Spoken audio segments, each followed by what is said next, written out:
The sound of a plate shattering against marble floor silenced the entire steakhouse. A muscular man in a BJJ Academy shirt stood over a father and his teenage son, sneering. "Get up, old man. Show your boy what a real fighter looks like." The father, Mark Davis, slowly set down his fork, his calloused hands steady, despite 200 people watching. What happened next would become legend in that small Texas town. Stick around to see how a quiet father taught everyone what true strength really means, and comment your city below so I can see how far this story travels. The evening had started like any other Friday at Morton's Steakhouse in downtown Austin. The dinner rush was in full swing with the familiar symphony of clinking silverware, sizzling meat from the open kitchen, and the low hum of conversation filling the dimly lit dining room. Mark Davis had chosen this place specifically for tonight. It was his son Tyler's 16th birthday, and despite the tight budget that came with being a single father working construction, he wanted to make it special. They'd arrived at 7:30, both dressed in their best clothes, which for Mark meant the charcoal blazer he'd bought at Goodwill 3 years ago, now showing wear at the elbows, and for Tyler, the button-down shirt they'd picked up at Target last week. The hostess had seated them at a corner booth near the window, and Mark had been grateful for the relative privacy. He knew they didn't quite fit the usual Morton's clientele of business executives and well-heeled couples, but Tyler's eyes had lit up when he saw the menu, and that made every penny worth it. "Dad, are you sure about this place?" Tyler had asked, his voice low as he glanced at the prices. "We could have just gone to Outback or something." Mark reached across the table and squeezed his son's shoulder. "You only turned 16 once, buddy. Besides, I've been putting in extra hours at the Riverside construction site. We deserve this." The truth was more complicated. Mark had been working 70-hour weeks for the past 2 months, taking every overtime shift he could get. The divorce 3 years ago had cleaned him out financially, but he'd never let Tyler see him sweat about money. Not once. The boy had been through enough watching his parents' marriage crumble. They just ordered ribeye for Tyler's sirloin for Mark when the trouble started. A group of 5 men entered the restaurant, their voices carrying above the ambient noise. They wore matching black rash guards with Apex BJJ Academy emblazoned across the chest, and they moved with the particular swagger of fighters fresh from training. The hostess tried to direct them to the bar to wait for a table, but the apparent leader of the group, a broad-shouldered man with cauliflower ears and tribal tattoo sleeve, his arms waved her off. "We'll wait right here," he said, his voice thick with the kind of confidence that came from never being challenged. His name was Derek the Destroyer. Hoffman, though Mark didn't know that yet. In the Austin MMA scene, Derek was notorious, a legitimate black belt under the Gracie lineage with a record of 22 wins and 3 losses in regional promotions. He ran Apex Academy like his personal kingdom, and his students followed him with the devotion of disciples. Derek's eyes swept the dining room like a predator surveying territory. They landed on Mark and Tyler's table, taking in the worn jacket, the modest orders, the obvious father-son dynamic. Something in his expression shifted a slight smirk that his companions recognized. Derek loved what he called teaching moments, opportunities to demonstrate his superiority over what he considered lesser men. "Look at that," Derek said loud enough for nearby tables to hear. "Father-son bonding over well-done steak. Bet Daddy's teaching him all about how to be mediocre." His crew chuckled obediently. Mark heard the comment but didn't react, keeping his attention on Tyler, who was excitedly talking about making the varsity basketball team. "That's fantastic, son. Coach Morrison knows talent when he sees it." But Derek wasn't satisfied with being ignored. He had consumed 3 beers during training, and the alcohol mixed with post-workout adrenaline was making him aggressive. He walked closer to their table, his students trailing behind like hyenas. "Hey, Pops," Derek called out. "That members-only jacket from 1987, very retro." Several nearby diners looked up from their meals. A woman at the adjacent table whispered to her husband, who shook his head and returned to his salmon. Mark's jaw tightened almost imperceptibly, but he continued cutting his steak with deliberate precision. "Dad," Tyler whispered, his cheeks flushing red. "Just ignore him." "That's right, kid," Derek laughed. "Tell Daddy to keep his head down. That's what betas do. They teach their sons to be betas too." He turned to his crew. "This is exactly what's wrong with this generation. Weak fathers raising weak sons." The restaurant manager, a thin man named Felipe, noticed the developing situation and started making his way over, but Derek's reputation preceded him. Several staff members had seen him fight at local events, and Philippe hesitated, calculating whether intervention was worth the risk. Mark set down his knife and fork, wiping his mouth with his napkin. His movements were unhurried, controlled. "Tyler, why don't you go wash your hands before dessert comes?" "Dad, I don't need to." "Go ahead, son." Tyler recognized the tone, the same one his father used when a storm was coming and he needed to secure the construction site. He slid out of the booth and headed toward the restrooms, though he didn't go in, instead positioning himself where he could still see the table. Mark looked up at Derek for the first time, and something in his eyes made the fighter's smirk falter for just a moment. They were calm, almost serene, but there was a depth to them that spoke of experiences Derek couldn't fathom. These weren't the eyes of a construction worker who'd never seen violence. They were the eyes of someone who'd seen too much of it. "I'm trying to have dinner with my son," Mark said quietly. "I'd appreciate it if you'd let us finish in peace." Derek laughed, but it sounded forced now. "Oh, he speaks—" "Tell me something, Pops. When was the last time you did anything that mattered? When was the last time you weren't just taking up space?" "Every day I work to provide for my son matters," Mark replied. "Every moment I spend with him matters. Now please leave us be." The quiet dignity in Mark's response seemed to infuriate Derek more than any challenge could have. Here was a man who wouldn't rise to the bait, wouldn't play the game Derek had mastered. In Derek's world, there were two types of men fighters and victims. Mark didn't seem to be either, and that contradiction needed correcting. "You know what your problem is," Derek said, placing both hands on Mark's table and leaning in close enough that Mark could smell the beer on his breath. "You've forgotten what it means to be a man. Sitting there in your thrift store jacket teaching your kid to be a pushover. When I was his age, my father made sure I could defend myself, made sure I could defend our family's honor." "Honor," Mark repeated as if tasting the word. "Is that what you call this?" The restaurant had gone quiet now. Phones were coming out, their owners sensing viral content in the making. A couple near the entrance quietly asked for their check. The tension was thick enough to cut with one of Morton's steak knives. Derek straightened up his face, flushing red. "You got something to say about how I carry myself." "I think you're scared," Mark said simply. The words hung in the air like a challenge. Derek's students exchanged glances, shocked that anyone would speak to their instructor that way. Derek himself seemed momentarily stunned. "Scared?" He laughed, but there was an edge to it now. "I'm a 3-time state champion, Brazilian Jiu-Jitsu black belt. I've got more submission victories than you've got years left to live. And you think I'm scared?" "Terrified," Mark confirmed. "Scared that if you're not the loudest, the strongest, the most aggressive man in every room, people might see who you really are. Scared that without the tough guy act, you're just another insecure bully who never grew out of high school." The slap of Derek's hand on the table made several diners jump. "Get up." "No." "I said get up." Derek grabbed the back of Mark's chair and yanked it back from the table. Mark had to catch himself to keep from falling. "You want to psychoanalyze me? Let's see how much talking you do when you're tapping out." Mark stood slowly. Not because he was intimidated, but because he was making a decision. He could see Tyler watching from across the room, could feel his son's fear and confusion. He could walk away, de-escalate, maybe even get management to intervene. That would be the smart play, the responsible choice. But he also saw something else in Tyler's eyes. The same look he'd had 3 years ago when his mother had screamed at Mark in the courthouse parking lot, calling him a failure and nobody, while Tyler watched from the car. Mark had taken it all in silence then, for Tyler's sake, to avoid making a scene. But silence in the face of abuse wasn't strength. It was just another form of submission.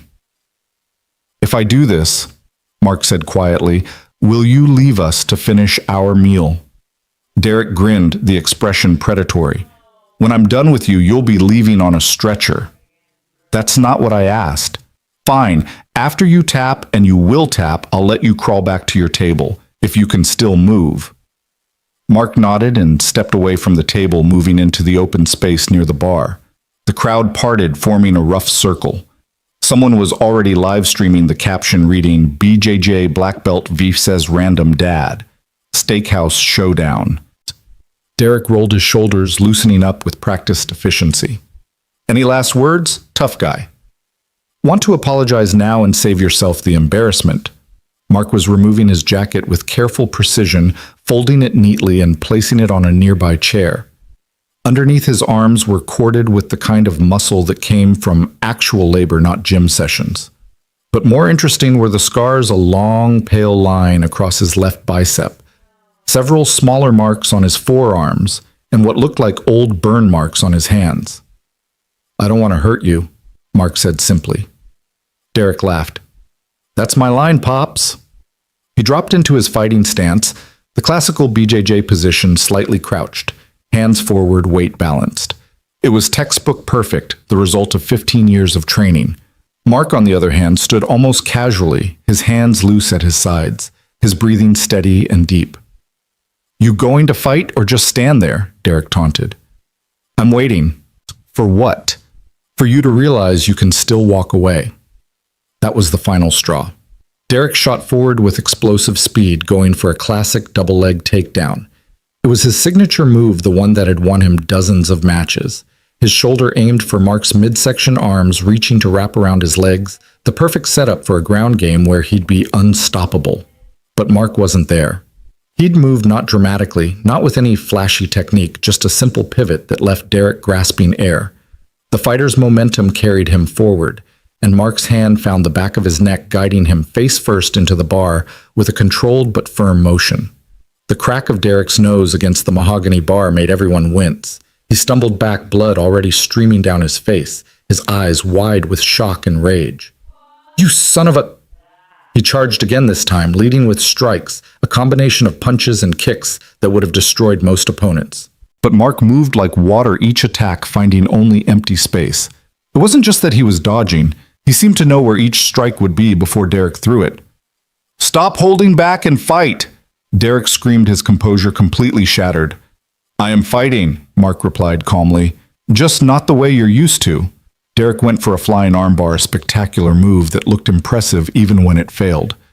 But Mark caught him midair, their bodies tangling for a moment in what should have been Derek's territory. The ground game, the wrestling, the submissions. This was where BJJ practitioners were kings. But something was wrong.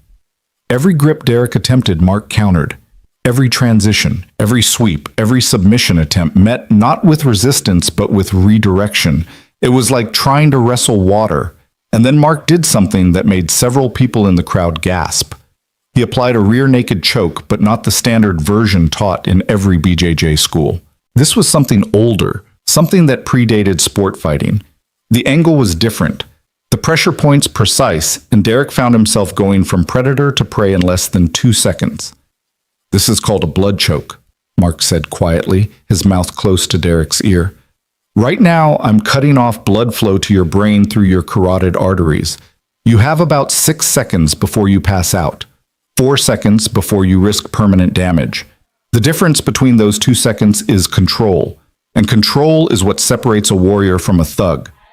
Derek's hand slapped frantically at Mark's arms, the universal sign of submission tapping out.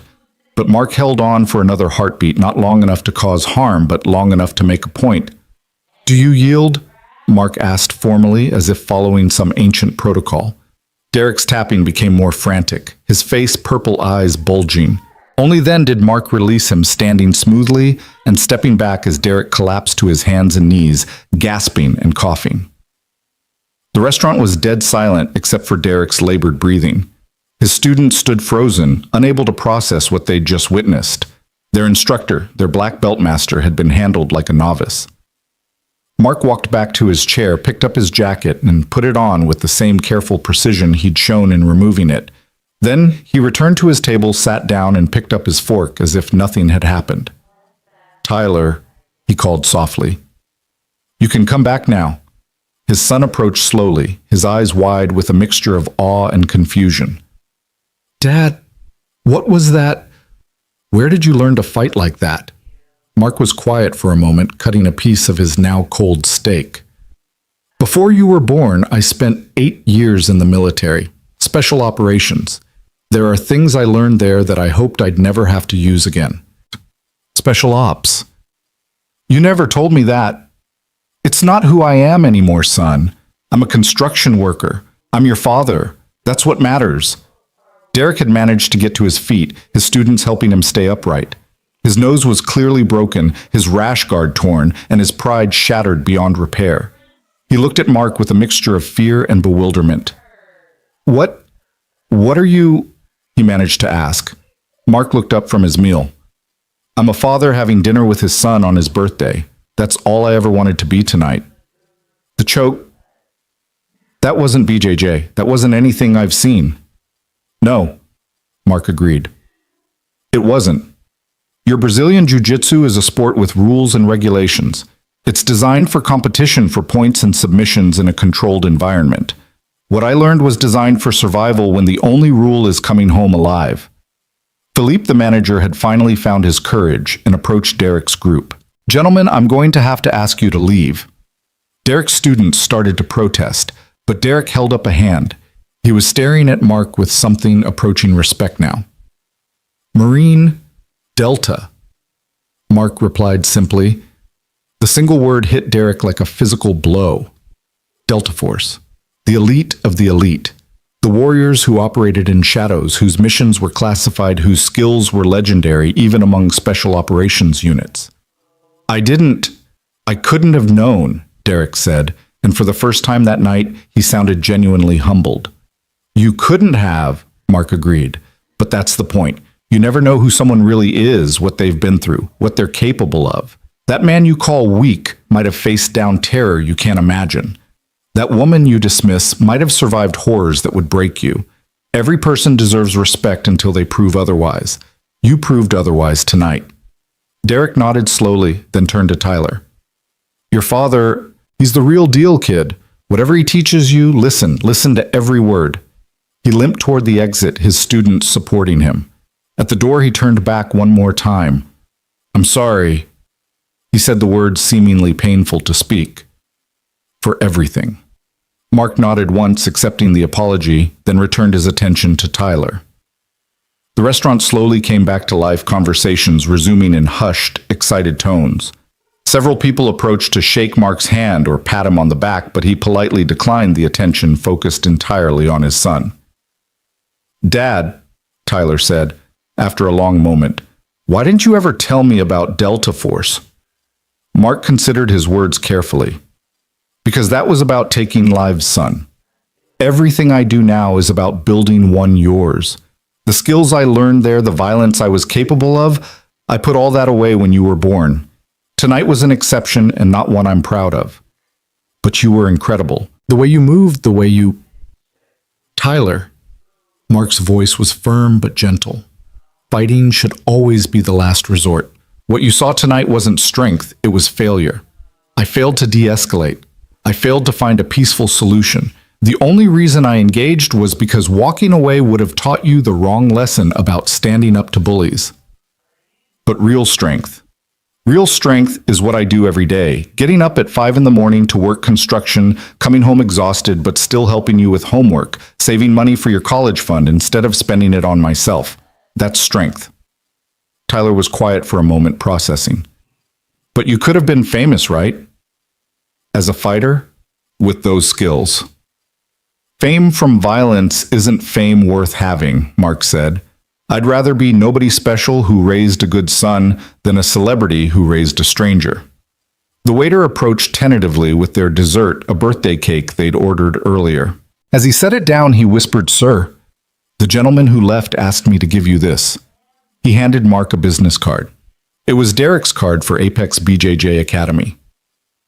On the back, written in pen, were the words, If you ever want to teach real warriors, the job is yours. With respect, Derek. Mark looked at it for a moment, then handed it to Tyler. Keep this. Why, to remember that everyone deserves a second chance. Mr. Hoffman acted poorly tonight, but he learned something. He apologized. He grew. That takes its own kind of courage. Tyler pocketed the card, then looked at his father with new eyes. Mom was wrong about you, wasn't she? when she said you were just a nobody going nowhere. Mark's expression softened. Your mother was angry. People say things when they're angry. But she was wrong. What matters isn't whether she was wrong or right. What matters is that you know I'll always be here for you, always protect you, always love you. Whether I'm a nobody or a somebody doesn't change that. The cake arrived with 16 candles, and the nearby diners spontaneously began singing Happy Birthday. Tyler blushed, but smiled, and Mark watched his son with quiet pride. This wasn't how he'd planned the evening to go, but perhaps it was what Tyler needed to see, that his father, the quiet construction worker who drove a 10-year-old pickup truck and wore secondhand clothes, was also a man of principle, capability, and depth. As Tyler blew out his candles, Mark noticed something else. The live stream videos were already going viral. Father destroys BJJ black belt bully was trending. His phone set to silent was lighting up with messages from numbers he didn't recognize. The outside world was intruding on their moment. We should go, Mark said quietly after Tyler had eaten a slice of cake. But we haven't gotten the check. The gentleman took care of it, the waiter said, approaching again. The one who left. He paid for your entire meal and left a substantial tip for the staff. He also asked me to tell you that he'll be closing his academy for a week to, and I quote, reconsider what true martial arts means. Mark stood helping Tyler with his coat. As they walked through the restaurant, the other diners watched with a mixture of respect and curiosity. Several were still recording, but Mark ignored them, his hand on Tyler's shoulder guiding him toward the exit. Outside, the Austin night was warm and humid, the streets busy with the usual Friday night crowd. Tyler was practically vibrating with excitement and questions, but Mark steered him toward their truck, a beat-up Ford F-150 that had seen better days but still ran reliably. Dad, people are going to want to know about this. The videos are everywhere already. I just checked my phone and... Let them wonder, Mark said, starting the engine. The truth isn't nearly as interesting as what they'll imagine.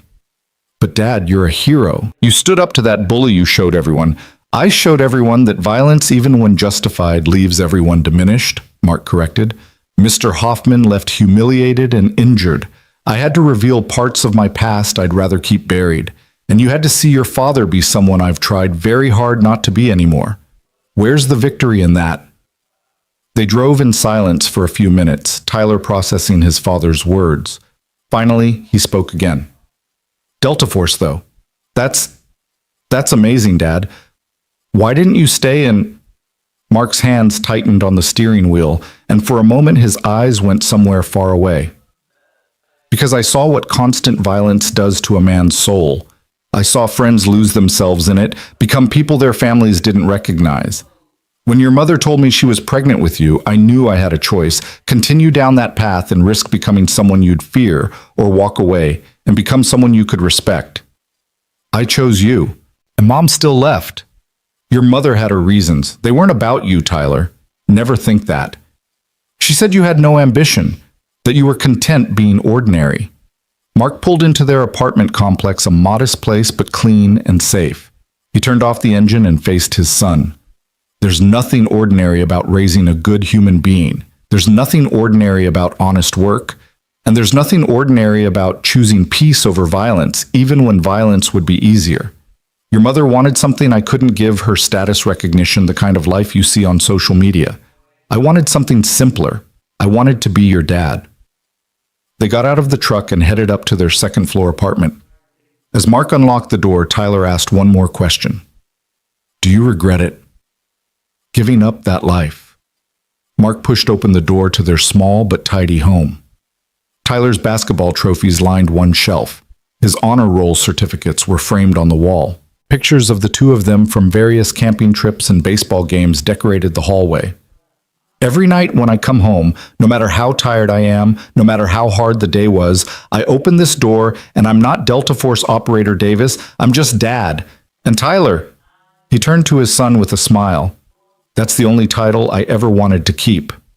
As they settled in for the night, Mark's phone continued to buzz with notifications. The video had gone properly viral now, millions of views across various platforms. But Mark didn't check any of them. Instead, he sat with Tyler on their worn couch watching SportsCenter and talking about the upcoming basketball season. Dad, Tyler said during a commercial break. Yeah. I'm proud that you're my father, not because of what you did tonight, but because of what you do every day. Mark felt his throat tighten with emotion. Thanks, son. That means everything. And Dad? Yeah. Best birthday ever. Mark laughed, pulling his son into a hug. Even with all the drama, especially with the drama, none of my friends are going to believe this story. Well, there's video evidence now, so they'll have to. They sat in comfortable silence for a moment before Tyler spoke again.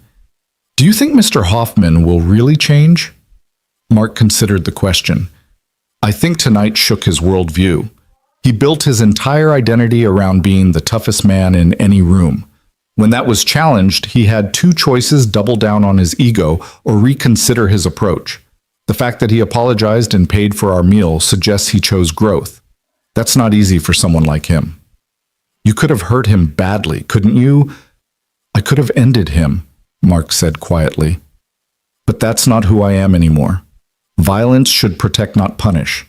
I did what was necessary to end the threat, nothing more. Is that what they taught you in Delta Force? No, Mark admitted. That's what you taught me by being born.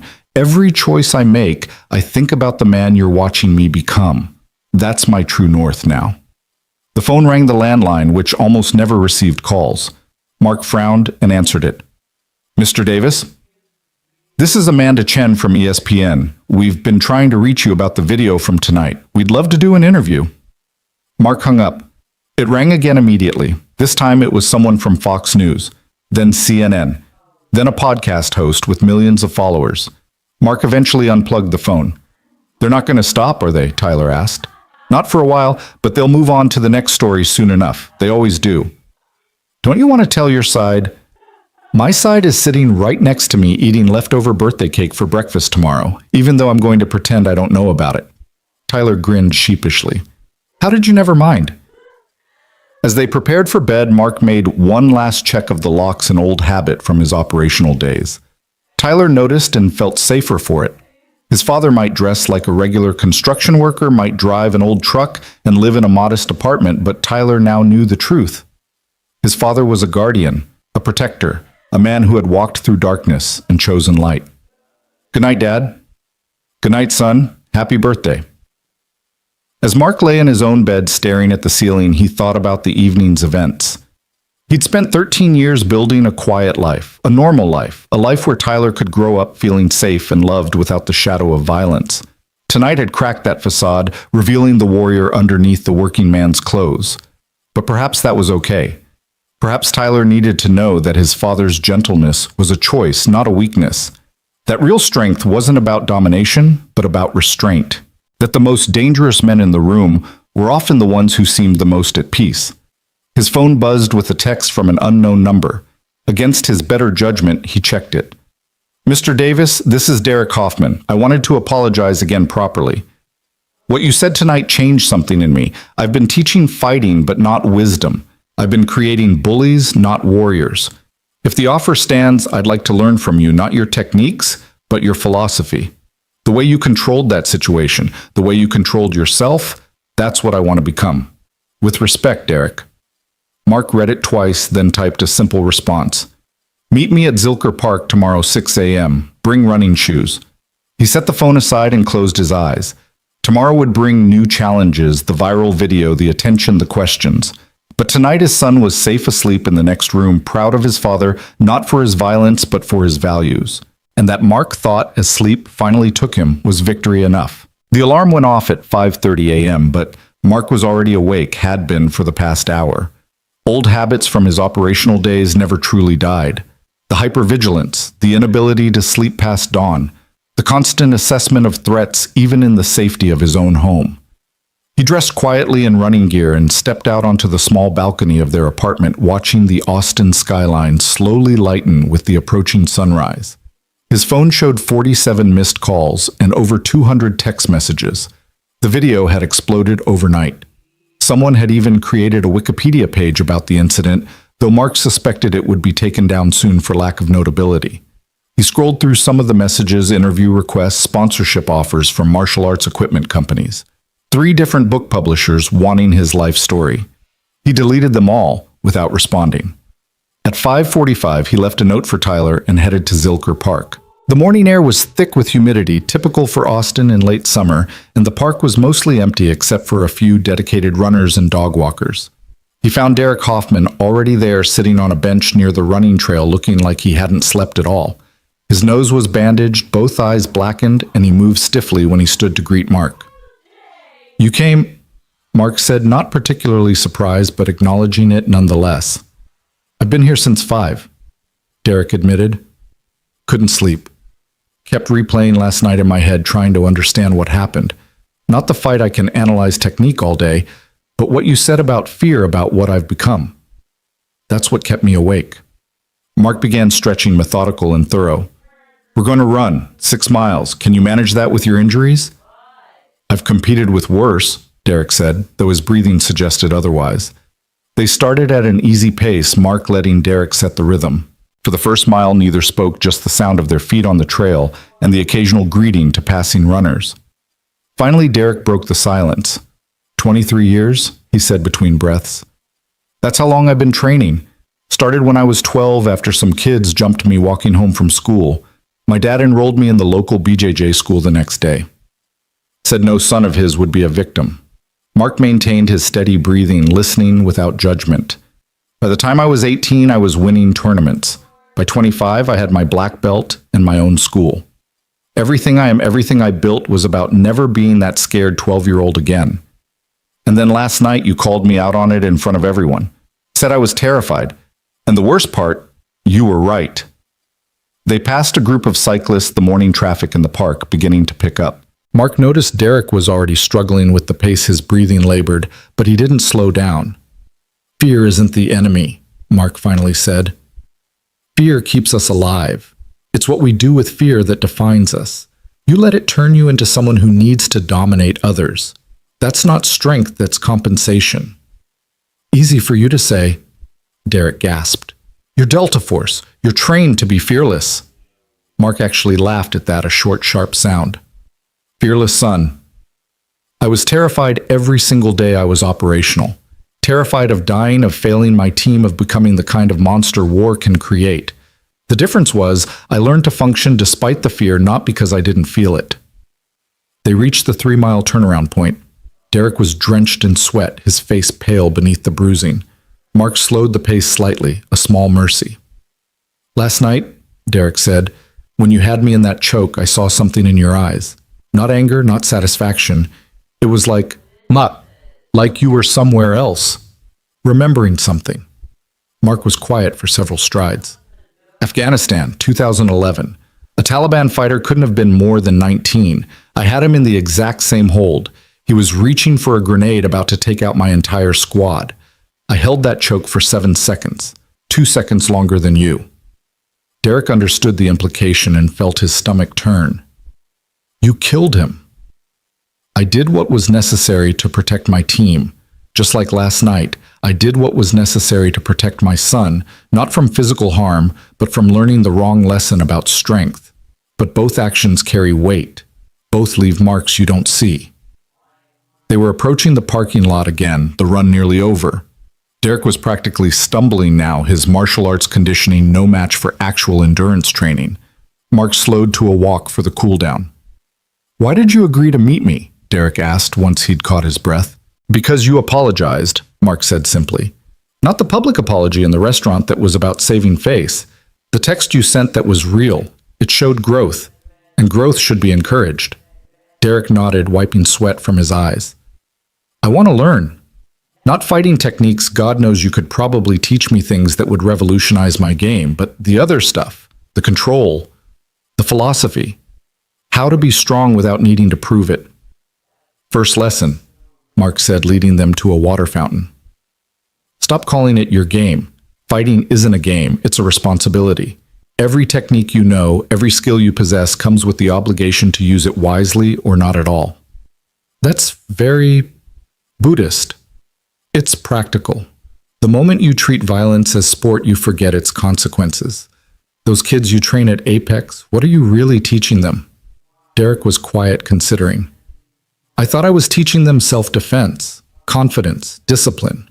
You were teaching them that physical dominance equals worth. That's why you brought them with you last night like a pack. You were showing them how an alpha behaves, except there's no such thing as an alpha, not in human society. That's just insecurity wearing a costume. They sat on a bench as other runners passed by. The sun was fully up now, the Texas heat already beginning to build. Derek was processing everything, his worldview shifting with each revelation. My ex-wife said something similar once, he admitted. Said I was so busy trying to be a warrior that I forgot how to be a human being. I thought she just didn't understand the fighter mentality. She understood perfectly, Mark said. The question is whether you're ready to understand it too. Before Derek could respond, Mark's phone buzzed. It was Tyler, awake and worried about where his father had gone. Mark texted back that he'd be home soon with breakfast tacos from their favorite food truck. I should go, Mark said, standing. My son's awake. Wait, Derek said, pulling out his phone. The video from last night, it's everywhere. 3 million views on the main upload alone. People are calling you a hero, saying you're everything wrong with toxic masculinity getting put in its place. Others are analyzing your technique, trying to figure out your training background. Someone even started a petition to get you to open your own dojo. Mark shook his head. The internet loves a spectacle. By next week, they'll have moved on to something else. I don't think so. This touched something deeper. Look at the comments, thousands of people sharing stories about their own experiences with bullies, about fathers who stood up for them or didn't. You've become a symbol. I don't want to be a symbol. I just want to be a dad who works construction. Derek studied him for a moment. With your skills, you could make millions. MMA coaching, private security. Hell, you could write your own ticket. Why construction? Because it's honest work. At the end of the day, I can point to something I helped build: a home, an office, a school, something that will shelter people where they'll make memories. That's worth more to me than any amount of money from teaching people how to hurt each other. Even if teaching them could help them protect themselves. Mark considered this. There's a difference between teaching protection and teaching violence. Most martial arts schools claim to do the former, but actually do the latter. You want to really help people, teach them situational awareness. Teach them de-escalation. Teach them that the best fight is the one that never happens. Would you teach that with me at Apex? No, Mark said firmly. I'm done with that world. Derek looked disappointed, but nodded. I understand, but can we meet again? Keep talking. I have 13 years of bad habits to unlearn. Mark was about to refuse when he remembered Tyler's words from the night before about second chances. Saturdays, same time, same place. We run, we talk. That's all I can offer. That's more than I deserve after last night. Mark started walking toward his truck, then turned back. Derek, you asked about my training. The technique I used on you, it's called a bagua choke. It's not from any military manual. An old man in Kandahar taught it to me, a former Mujahideen fighter who'd lost both sons to the war. He said the only reason to learn violence was to understand why it should be avoided. Took me years to understand what he meant. Derek absorbed this information like a student receiving wisdom. And now I build things instead of breaking them. I raise a son instead of training soldiers. I choose creation over destruction every single day. That's my jihad, my struggle. Not against others, but against the violent man I was trained to be. The drive back to the apartment was quick, with a stop at Torchy's Tacos for breakfast. Tyler was waiting on the couch, still in his pajamas, watching YouTube videos of the incident. He quickly closed the laptop when Mark entered. It's okay, Mark said, setting down the bag of tacos. I know you're curious. Dad, you're famous, like actually famous. Someone made a TikTok edit of the fight set to music and it has 5 million views. There are memes everywhere. They're calling you Dad Force and the father figure. Mark unwrapped a taco and handed it to Tyler. Internet fame is like cotton candy, sweet attention grabbing, and ultimately without substance. It'll dissolve soon enough. But Dad, some of these comments, people are saying you represent something important, that you showed what real masculinity looks like. There's even a hashtag, #BeLikeMark. Tyler, real masculinity isn't about what happened last night. It's about consistency, reliability, emotional availability. It's about admitting when you're wrong, crying when you're sad, asking for help when you need it. One dramatic moment doesn't define a man, thousands of small, unglamorous moments do. Tyler bit into his taco, thinking. Mom called this morning. Mark paused mid-chew. Did she? She saw the video, wanted to know if it was real. When I said yes, she got really quiet. Then she said she needed to reconsider some things. Your mother is allowed to process this however she needs to, Mark said carefully. This doesn't change anything about our arrangement. She also said something else. Said she might have been wrong about you, about the whole no ambition thing. Mark set down his taco and looked at his son seriously. Tyler, I need you to understand something. I didn't do what I did last night to prove anything to your mother, to the internet, or even to that Derek fellow. Every choice I've made since leaving the military has been about being the father you deserve. Not the most impressive father, not the richest or most famous, just the most present, the most reliable, the most loving. That's my only ambition. I know, Dad. That's what I told her. They ate in companionable silence for a while. Then Tyler asked, what happens now with all this attention? We go on with our lives. I go to work Monday morning. You go to school. We have basketball practice Tuesday night. Life continues.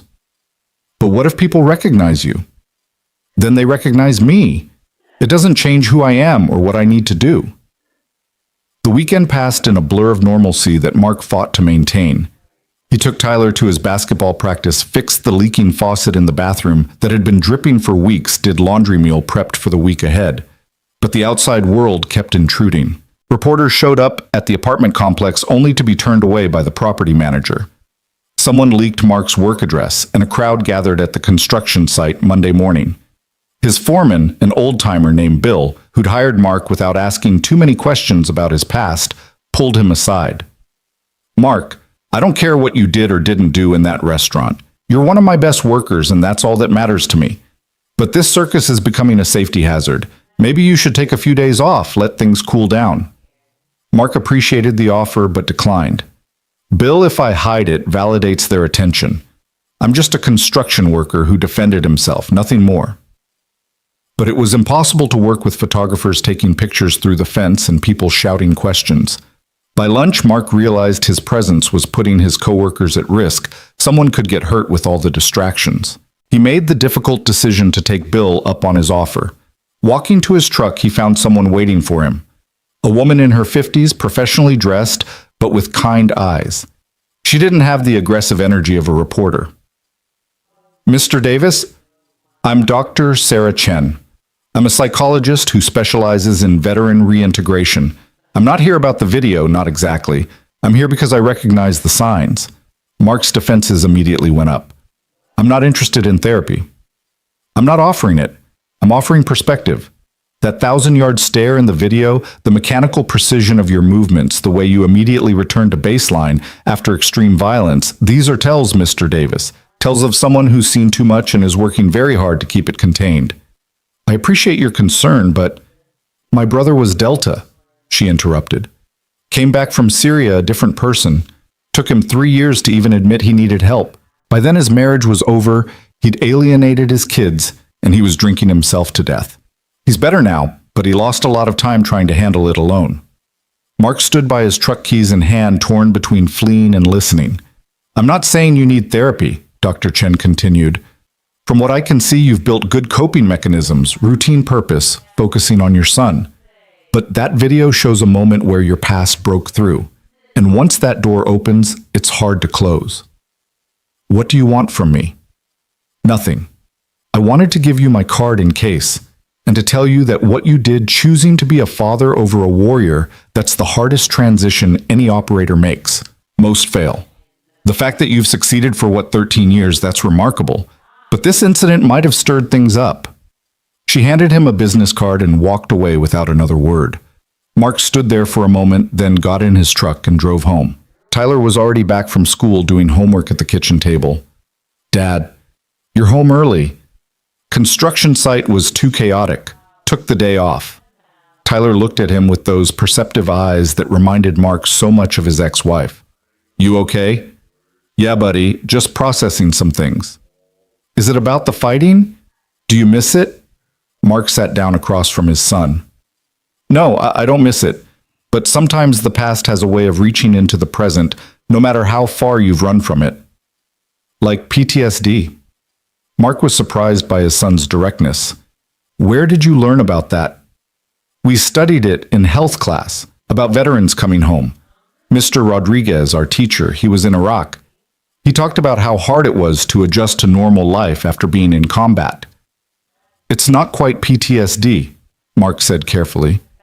It's more like, imagine you learned a language that you never wanted to speak again, but then someone forces you to speak it, and suddenly you remember you're fluent. That's what last night was, speaking a language I'd promised myself I'd forgotten. Tyler put down his pencil. But you didn't forget. No, you never really forget. You just choose not to use it. Is that why you've been having nightmares? Mark looked up sharply. What?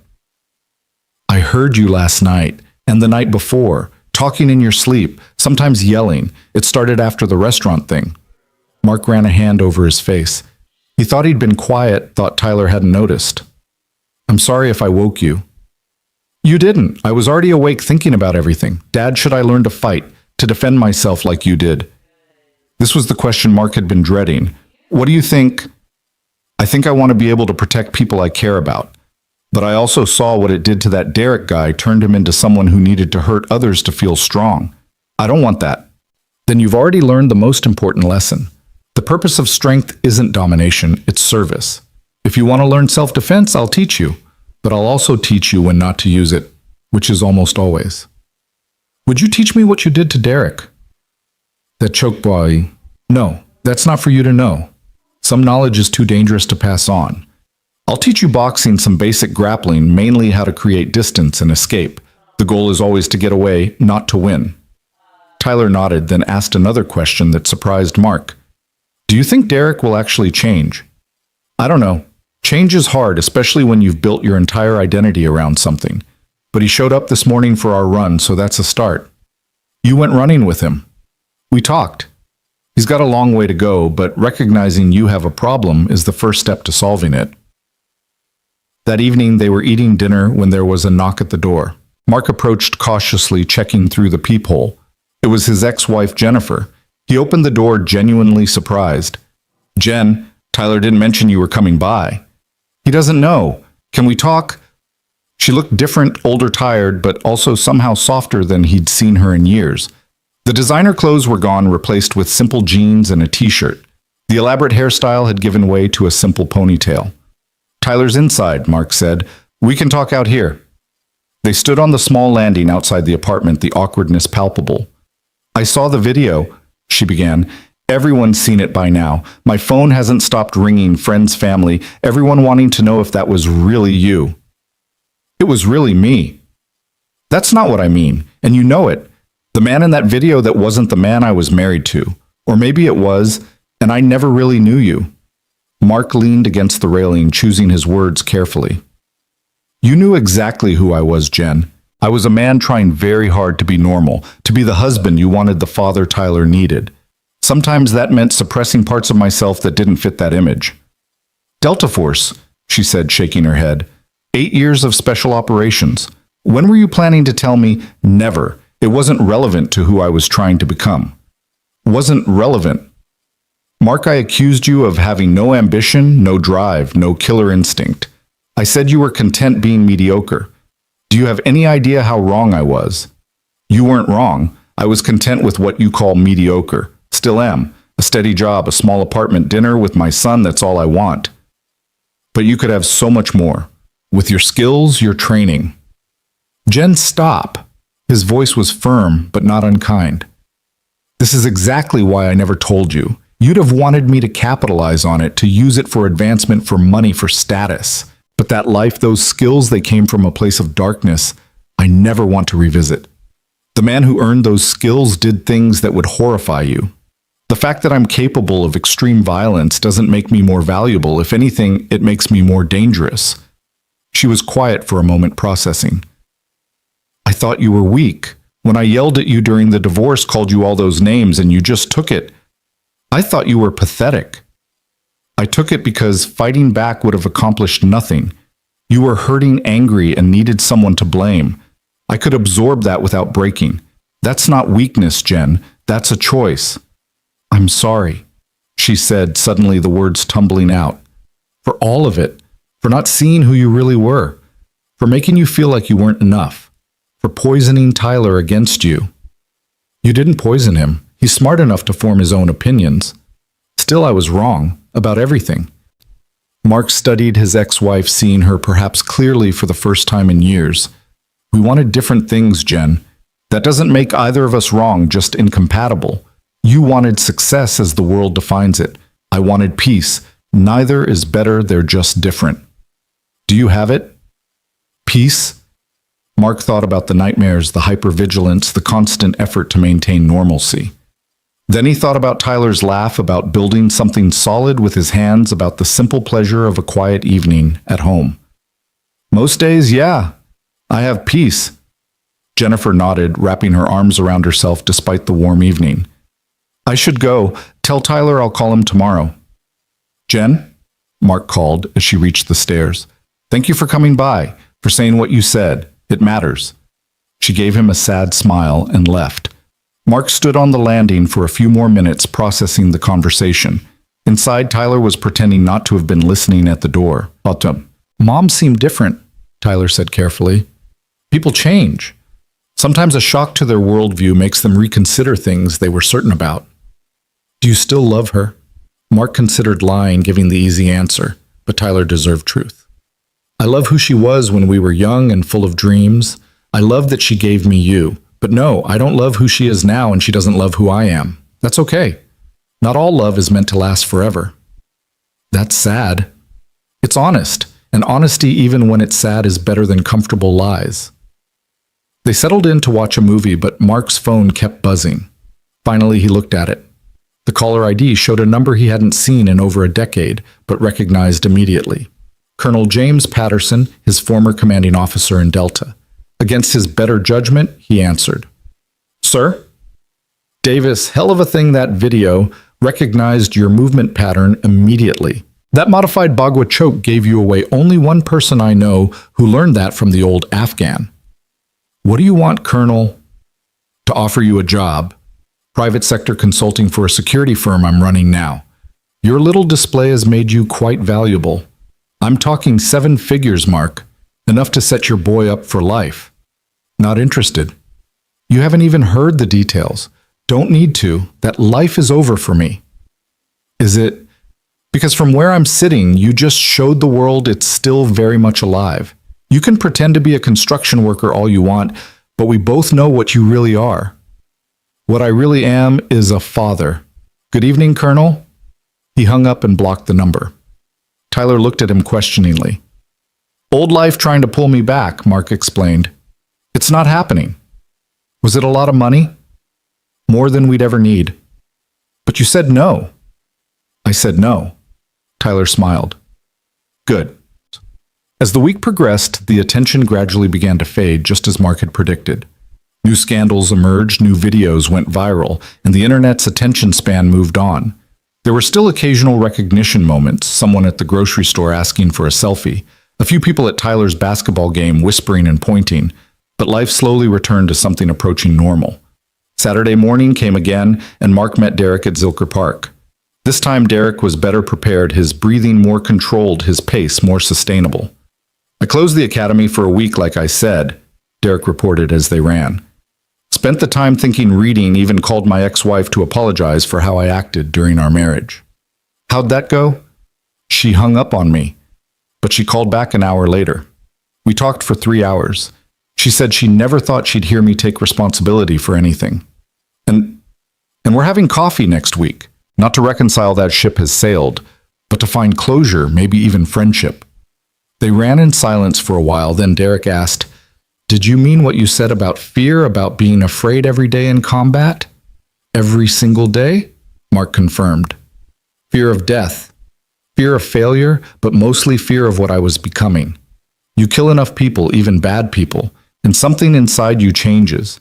You start seeing the world in terms of threats and targets. You lose the ability to see humanity, including your own. Is that why you left? I left because Jennifer was pregnant, like I told you, but also because I could feel myself disappearing. The Mark Davis who enlisted at 18, full of patriotic fervor and romantic notions of warfare, he was gone. In his place was something efficient, lethal, and empty. Tyler saved me from becoming a monster. You're not a monster.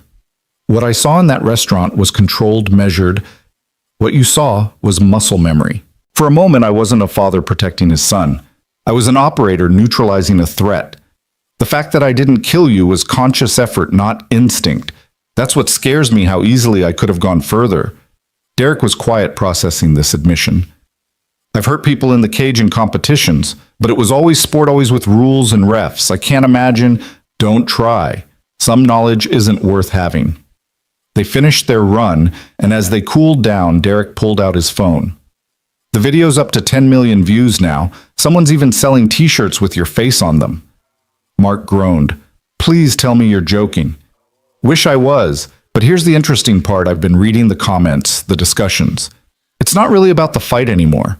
People are talking about masculinity, about what it means to be strong, about the difference between warriors and soldiers. You've started a conversation.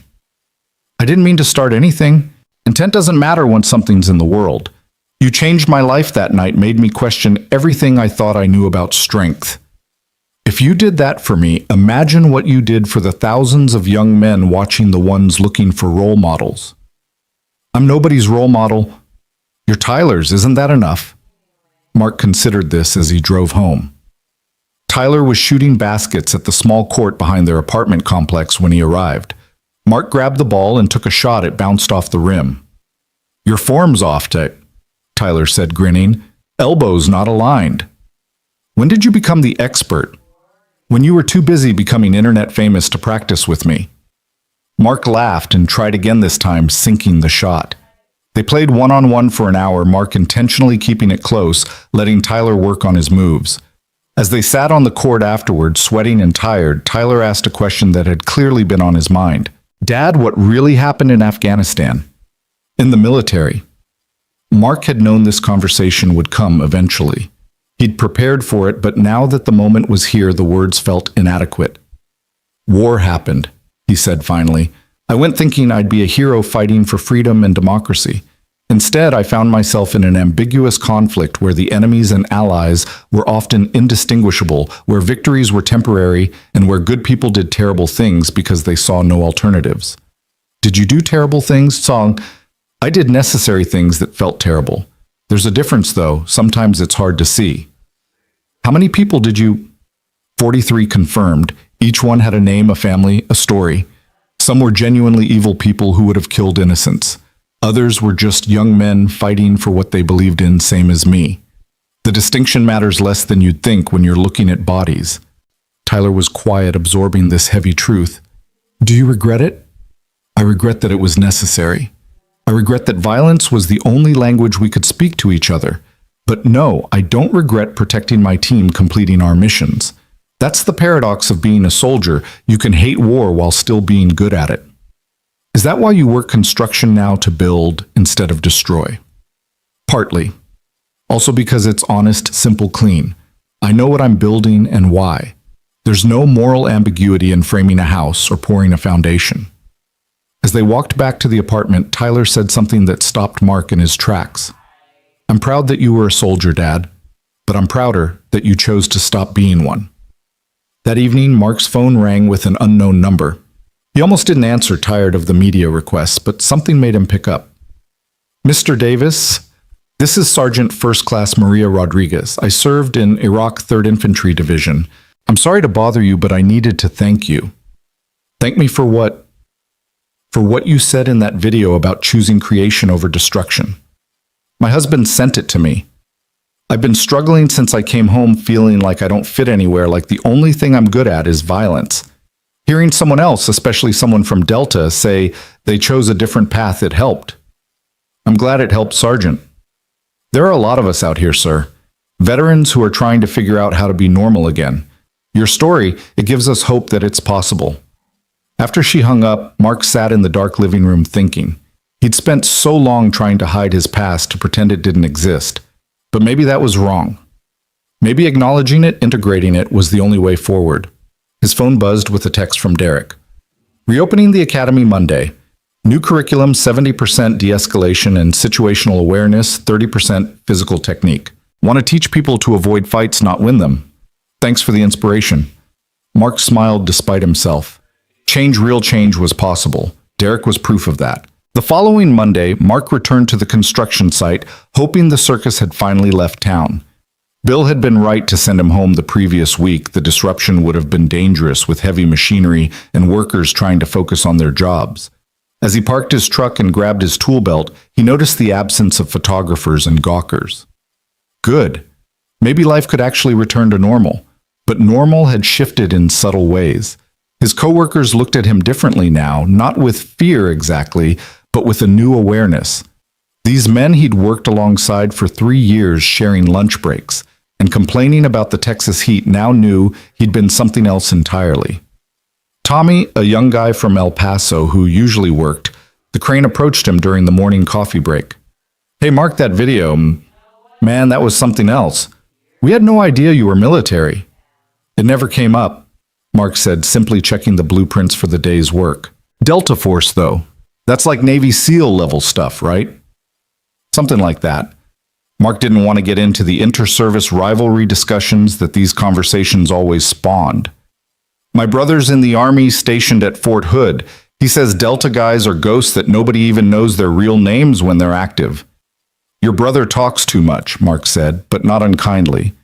"We've got foundation work today. You ready?" Tommy took the hint and dropped the subject, but Mark could feel the questions hovering unasked throughout the day. It was Luis, the foreman's right hand and a Vietnam vet himself, who finally addressed it directly during lunch. "Tough thing coming back," Luis said, sitting next to Mark on a stack of lumber. "Tougher when people find out what you were capable of. They look at you like you might snap, go back to being that other person." "You never talked about your service," Mark observed. "Nah. Different war, different time. We came back to spit and protests. You guys came back to thank you for your service and awkward silence. Not sure which is worse."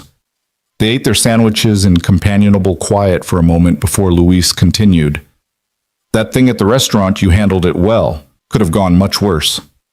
It should never have happened at all." Shouldn't and didn't are two different things. You protected your boy, taught him something important. That's what matters. The afternoon shift was interrupted by an unexpected visitor. A black town car pulled up to the site, and a woman in an expensive suit stepped out, picking her way carefully through the construction debris in designer heels. Bill intercepted her, but she showed him something that made him point toward Mark. She was Asian, mid-40s, with the kind of bearing that suggested corporate power.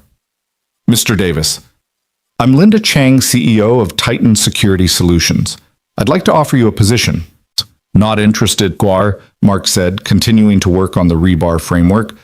"You haven't heard the offer." "Don't need to. The answer's no." She pulled out a check from her purse. "This is just a signing bonus. The actual salary—" Mark didn't even look at it. "Ms. Chang, I appreciate you coming all this way, but I'm a construction worker. That's all I want to be. With your skills, you could protect CEOs, diplomats, people who really matter." Mark finally stopped working and turned to face her. "The single mother living in the apartment we're building will matter to her children. The elderly couple who'll spend their final years in the house we just finished matters to each other. Everyone matters to someone. I'm not interested in your hierarchy of human value." She seemed taken aback by his response. "Most people would kill for this opportunity." "I've killed for a lot less," Mark said quietly. "That's exactly why I'm saying no." She left the check on a sawhorse and departed. Luis picked it up, whistled at the amount, then handed it to Mark, who tore it in half without looking at the number. "That was probably stupid," Luis said. "Probably," Mark agreed. "But some things cost more than they pay." That evening, Tyler had basketball practice. Mark sat in the bleachers with the other parents, most of whom had seen the video by now. Some gave him respectful nods, others pretended not to notice him. But one father, Richard Brennan, whose son played point guard, made a point of sitting next to him. "My son showed me the video," Richard said without preamble. "I wanted to thank you." Nothing to thank me for. There is actually. My boy Kevin, he's been getting bullied at school. Some kids from the football team. He's been asking me to teach him to fight, and I was going to sign him up for MMA classes. After seeing what happened with you and that instructor, I'm reconsidering. Mark watched the kids run drills on the court. Fighting rarely solves bullying, usually makes it worse.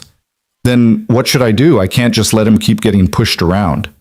Talk to the school. Document everything. Get other parents involved if their kids are victims too. Bullies rely on isolation and silence. Break both, and they lose their power. And if that doesn't work, then you teach him to defend himself enough to get away and find help. Not to win fights, but to survive them. There's a difference. Richard was quiet for a moment. You could teach him. I'd pay. I'm not an instructor, but there's a place, Apex BJJ Academy. The owner, Derek Hoffman, he's restructuring his entire program. Tell him Mark Davis sent you. He'll take care of your son the right way. Isn't he the guy from the video, the one you... He's also a man who recognized his mistakes and is working to fix them.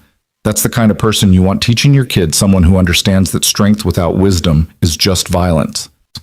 After practice, Tyler was quiet in the truck. Mark knew his son well enough to wait him out. Finally, as they pulled into their apartment complex, Tyler spoke. Coach wants me to be more aggressive on the court. Says I'm too passive, too willing to pass when I should shoot. What do you think? I think maybe he's right, but after everything with the restaurant, seeing how aggression can go wrong, I don't know.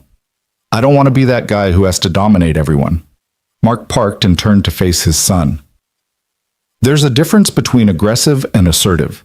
Aggressive is taking what you want regardless of others. Assertive is knowing your worth and not letting others diminish it. On the court, taking your shot when you're open isn't aggressive. It's respecting your teammates enough to contribute fully. Like how you stood up to Derek. I didn't stand up to him to prove I was better. I stood up because backing down would have taught you that bullies always win. It was about values, not victory.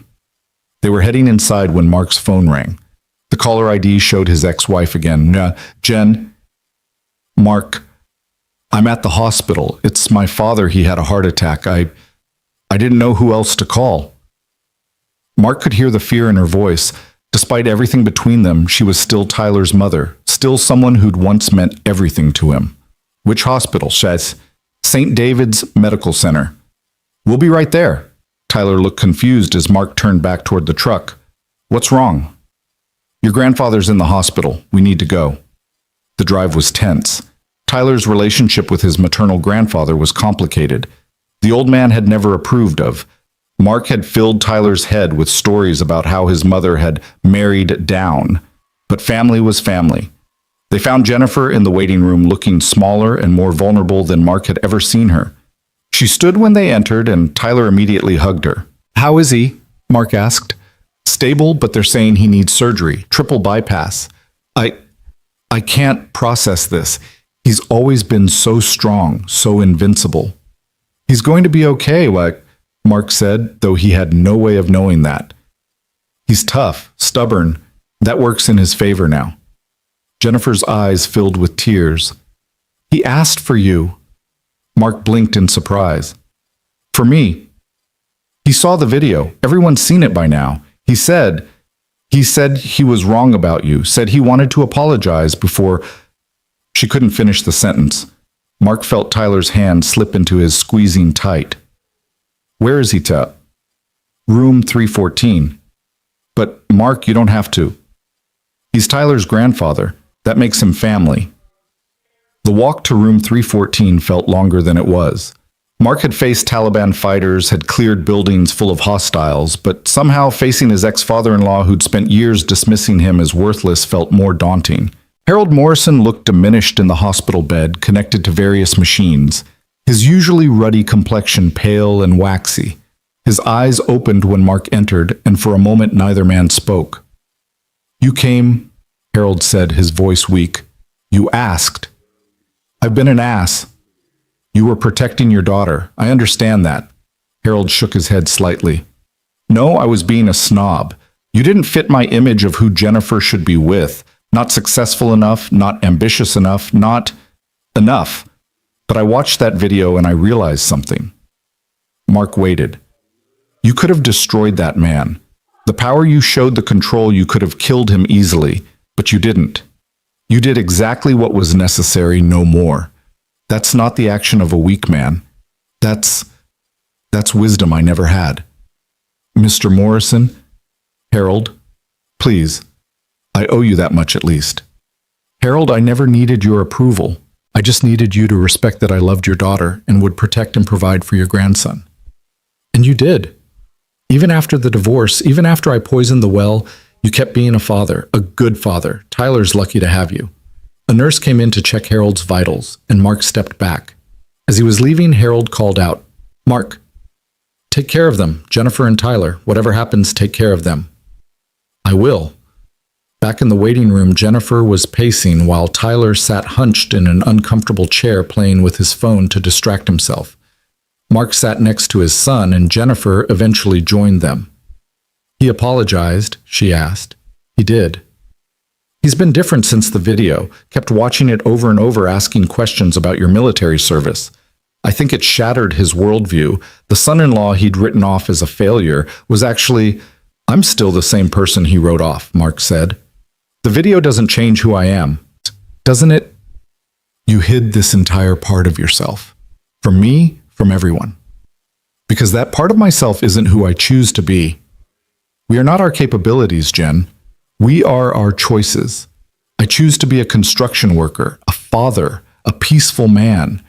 The fact that I'm capable of violence doesn't define me any more than your capability for cruelty during our divorce defines you. She flinched at that, but didn't argue. They sat in silence for a while, the hospital sounds creating a strange soundtrack to their vigil. Do you ever regret it? Jennifer asked suddenly.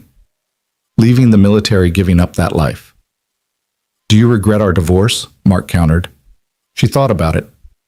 Sometimes. Not because I think we should be together, but because of how I handled it. How I let my anger and disappointment turn me into someone I didn't recognize. Then you understand. I don't regret leaving the military, but I sometimes regret how I handled the transition.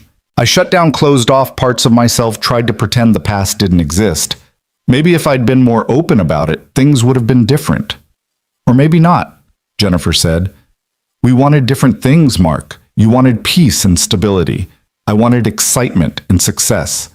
The military background wouldn't have changed that fundamental incompatibility. Tyler had fallen asleep against Mark's shoulder, exhausted from the emotional roller coaster of the evening. Jennifer looked at them and something soft crossed her expression. You're a good father, she said quietly. Better than I gave you credit for. You're a good mother. We just had different ideas about what that meant. The surgery lasted 6 hours. Mark dozed fitfully in the uncomfortable chair, Tyler using his lap as a pillow, while Jennifer paced and drank terrible hospital coffee. Finally, near dawn, the surgeon emerged with good news. The operation had been successful. Harold would recover. As they prepared to leave, Jennifer stopped Mark. Thank you for coming. You didn't have to. Yes, I did. Whatever happened between us, we're still connected through Tyler. That means something. The sunrise was painting the Austin sky in shades of orange and pink as Mark drove Tyler home. His son was quiet, processing the night's events. Grandpa's going to be okay? Tyler finally asked. Looks like it. He's tough. Like you. Different kind of tough. Your grandfather's tough came from privilege and expectation. Mine came from necessity and survival. Neither is better or worse, just different. Do you think he really changed his mind about you? Mark considered the question.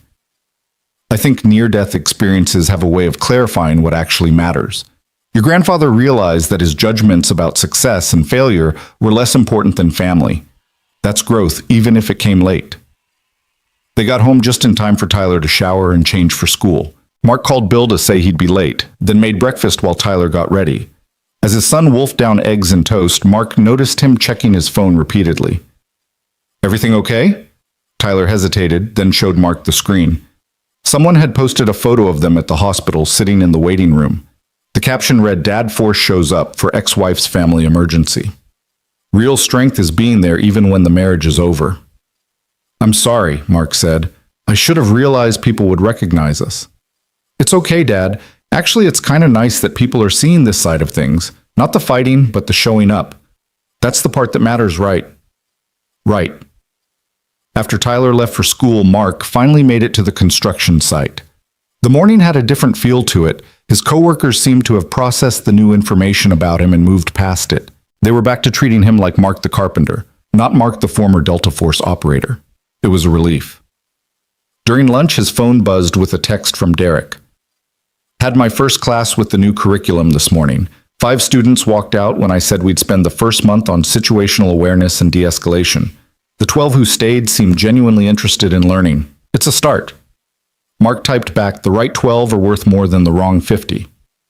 Also, Derek's next message read, the dad Richard Brennan came by with his son. Kid's been getting bullied. I'm working with him personally, teaching him confidence, not combat. Thanks for the referral. The afternoon brought an unexpected development. Bill called Mark over to the site office where a man in a suit was waiting. But this wasn't another job offer. It was an insurance investigator. Mr. Davis, I'm investigating a claim related to the incident at Morton's Steakhouse. Mr. Hoffman is claiming injury compensation. Mark tensed. He started the confrontation. Oh, we're aware. The video makes that clear. Actually, we're denying his claim and wanted to verify your account. But there's another matter. Morton's corporate office wants to ban you from all their locations. For defending myself. For the liability you represent. They're concerned about copycat incidents, people trying to provoke you for internet fame. Mark laughed, genuinely amused. They're banning me for being attacked in their restaurant. Corporate liability is complex, the investigator said, apologetically. Though between you and me, I think it's ridiculous. Tell Mortons they can keep their overpriced steaks. I'll cook at home. That evening, Tyler had another basketball game. This time, Mark noticed more people filming him in the stands than watching the actual game. He tried to ignore it, focusing on his son, who was playing with new confidence, assertive, but not aggressive, taking smart shots when they presented themselves. At halftime, Tyler's coach approached Mark. Whatever you said to him, it worked. He's playing like he believes he belongs out there. He does belong out there. You know, we could use an assistant coach, someone to teach the boys about mental toughness, about composure under pressure. I appreciate the offer, but I'm not a coach. You're a father who understands what real strength looks like. That's all these boys really need, a good example. Mark said he'd think about it, though he knew his answer would be no. He had enough on his plate without adding coaching to it. After the game, which Tyler's team won by 12 points, they went for ice cream at Amy's, a local place that had been their tradition since Tyler was little. As they sat outside eating their cones, Tyler brought up something that had clearly been bothering him. Dad, some kids at school are saying stuff. What kind of stuff? That you're a trained killer, that you're dangerous. Kevin Brennan told everyone his dad said you were Delta Force, and now people are afraid of you. Mark set down his ice cream, giving Tyler his full attention. Are you afraid of me? No, never, but I don't know what to tell them. Tell them the truth. That your father is a construction worker who loves you and would never hurt anyone who wasn't trying to hurt others. The past is past. What matters is who I choose to be now. But they keep asking for details about your military stuff, wanting to know if you've killed people, if you know classified secrets. And what do you tell them? Nothing. I say it's not my story to tell. Mark felt a surge of pride. That's exactly right. Thank you for respecting my privacy. They were walking back to the truck when a homeless veteran approached them. Mark could tell by the bearing, the faded unit tattoo on his forearm, the 1,000-yard stare that never quite left. The man didn't ask for money, just looked at Mark with recognition. I know you, the man said. Not from the video, from before. Kandahar 2012. You pulled my squad out of an ambush. Mark studied the man's face, trying to place him through the years of hard living written there. Then it clicked. Corporal Thompson. Just Thompson now, lost the rank along with everything else. Thompson's hands shook slightly. Could be withdrawal, could be neurological damage, could be both. Tyler, give us a minute, Mark said. His son walked to the truck without argument. You saved 8 of us that day. Thompson said. Heard you caught hell for breaking protocol going outside the operational area. I did what needed doing, and I couldn't do anything after. Came home, fell apart. Wife left. Kids won't talk to me, can't hold a job. Everyone says, thank you for your service, but they don't want to deal with what that service cost. Mark pulled out his wallet, but Thompson waved him off. Don't want your money, just wanted to say, seeing that video, seeing you with your boy living normal, it gives me hope that maybe it's possible. It is possible, but you need help to get there. VA is useless. 6-month wait for appointments pills that make things worse. Mark pulled out Dr. Chen's business card, the psychologist who'd approached him at the construction site. Call her. Tell her I sent you. She specializes in veterans and her brother was special ops. She gets it. Thompson took the card with shaking hands. Why help me? Because 8 of my brothers came home that day in Kandahar. I'm just finishing the job. As they drove home, Tyler was quiet again. Finally, he asked, was that real? Did you really save his squad? It was a long time ago, but you did. Tyler, for every life saved, there were others lost. For every successful mission, there were failures.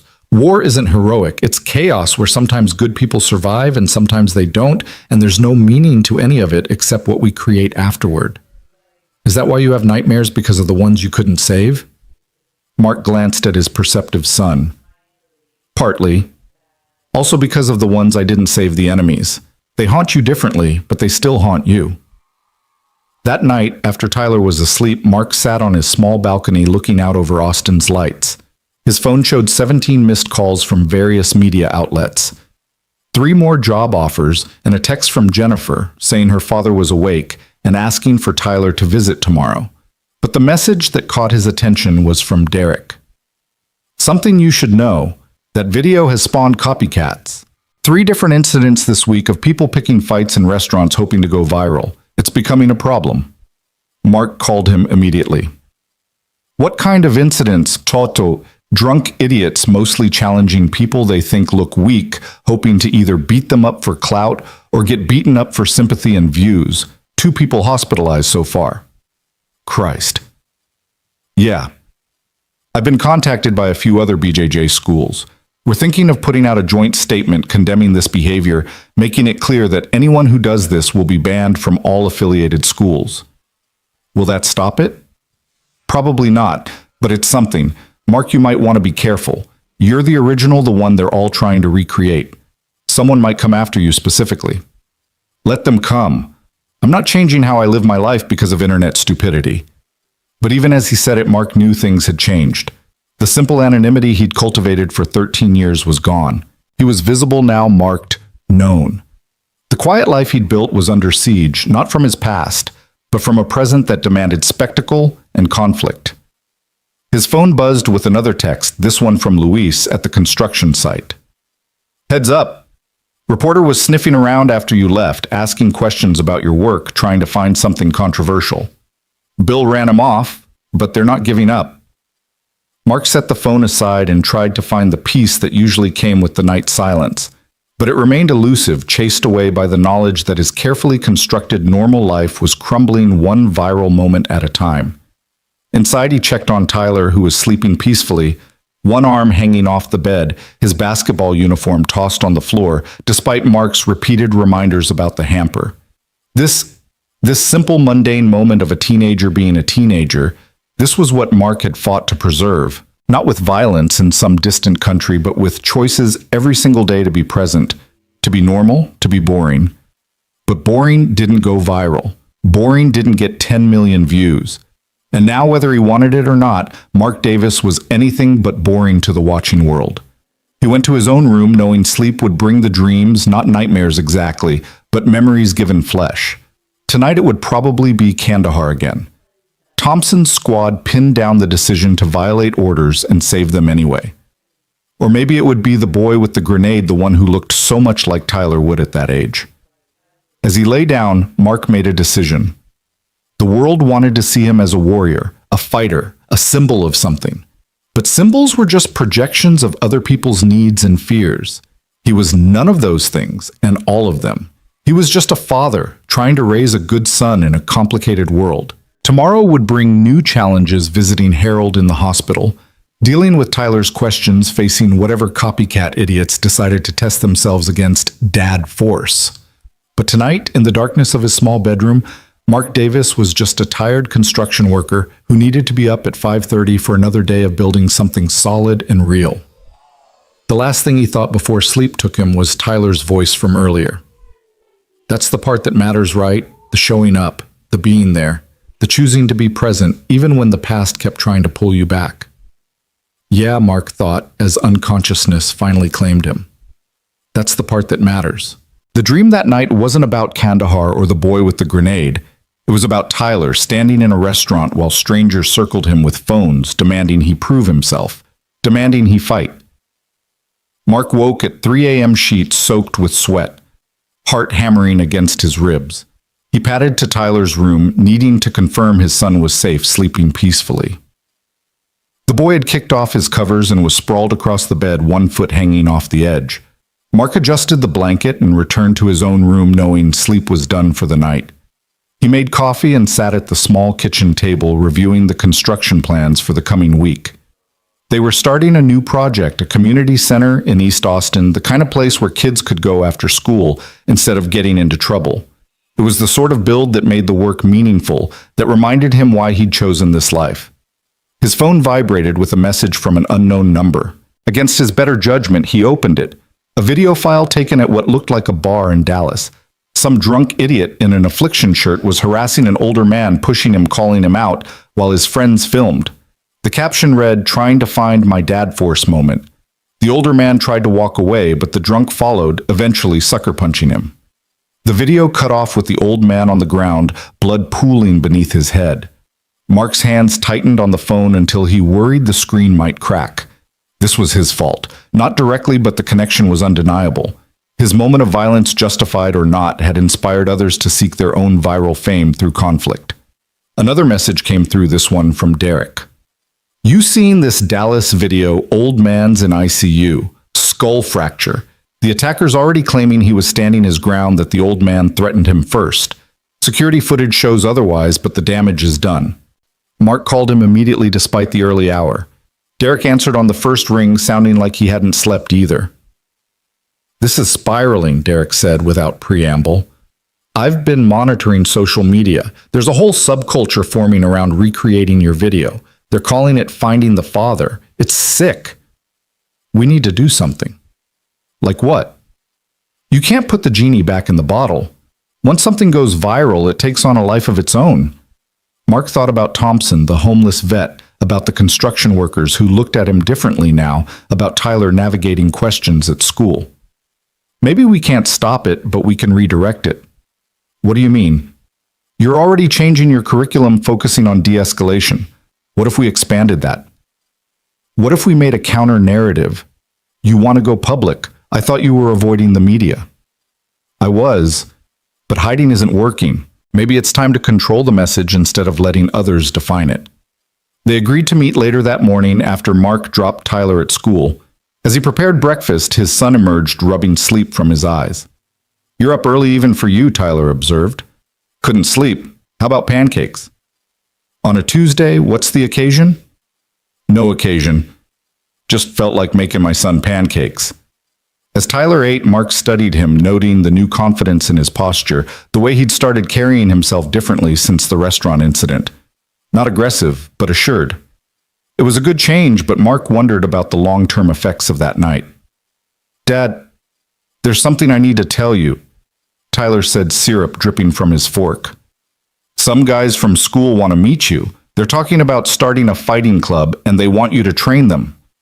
"Absolutely not. That's what I told them, but they're going to do it anyway.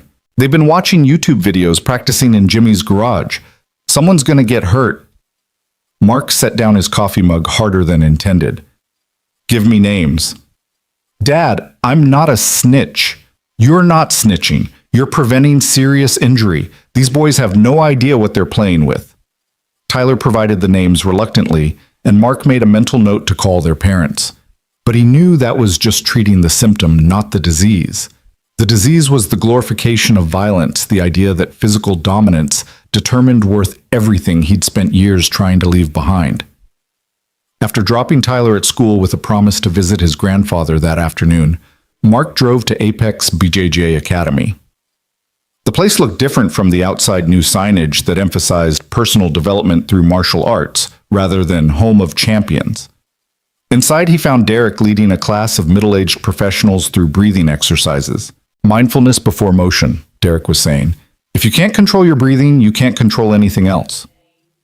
It was such a departure from the Derek of 2 weeks ago that Mark almost didn't recognize him. When the class ended, they sat in Derek's office, which had also been transformed. Gone were the trophy displays and fight posters, replaced with quotes about discipline, respect, and wisdom. You weren't kidding about changing everything, Mark observed. You opened my eyes to what I'd become, what I was creating. Every one of those trophies represented violence I'd committed or taught others to commit. Yeah, it was in a ring with rules, but the mentality was the same: dominate or be dominated. And how are your students taking it? Lost about 60% of them. But the ones who stayed, they're here for the right reasons. Like that kid Kevin Brennan, he doesn't want to beat up his bullies. He just wants them to leave him alone. That's a goal I can support. Mark noticed a stack of printed emails on Derek's desk. What's all that? Messages from other instructors around the country. Word spreading about what we're doing here. Some are calling me a traitor to the art. Others want to know more. There's a hunger for this approach, Mark. People are tired of the warrior mythology.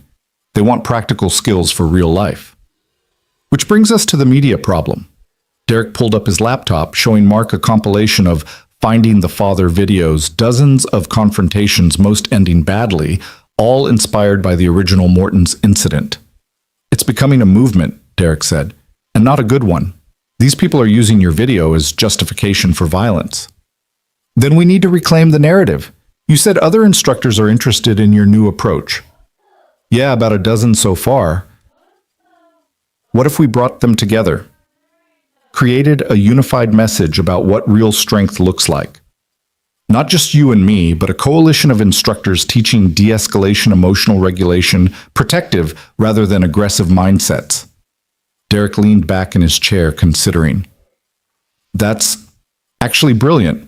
We could call it the Peaceful Warrior Initiative or something. No warriors, Mark said firmly. That word's part of the problem. What about the Safe Strength Coalition focus on strength used for protection, not domination? They spent the next 2 hours outlining a plan, reaching out to other instructors, drafting a statement. Mark was surprised to find himself engaged, even energized by the work. It felt like construction in a way, building something useful from raw materials. His phone rang just as they were finishing. It was Jennifer, and she sounded panicked. Mark, something's happened at Tyler's school. There was a fight. Mark was out the door before she finished the sentence, Derek following. The drive to Tyler's school took 12 minutes, but felt like hours. Police cars were in the parking lot, an ambulance pulling away as they arrived. Mark found Tyler in the principal's office, holding an ice pack to his jaw, Jennifer beside him. I'm okay, Dad, Tyler said immediately. It's not what it looks like. The principal, Dr. Elaine Washington, was a woman Mark had met several times at school events. She looked stressed but relieved to see him. Mr. Davis, there was an incident at lunch. Some students were attempting to recreate, they were trying to stage a fight for social media. Tyler attempted to intervene. He jumped me, one of the other boys in the office protested. Mark recognized him as Jimmy Pearson, one of the names Tyler had given him that morning. The boy had a black eye and a sullen expression. I didn't jump you, Tyler said calmly. I stopped you from hurting David. Dr. Washington provided the full story. Jimmy and his friends had been pressuring David Chen, a smaller student, to fight them. When David refused, they'd started pushing him around phones, out-recording everything. Tyler had stepped in not to fight, but to create a barrier between David and the aggressors. Jimmy had swung at Tyler, who'd deflected the punch but taken an elbow to the jaw in the process. Teachers had arrived moments later. Tyler's not in trouble, Dr. Washington assured Mark. He was protecting another student. But Mr. Davis, this situation, this viral video culture, it's becoming a serious problem. We've had 3 similar incidents this week. Mark looked at his son, seeing Jennifer's fierce protectiveness and his own sense of duty combined in those young features. You did the right thing, he told Tyler. But we need to talk about technique. You telegraph your deflections.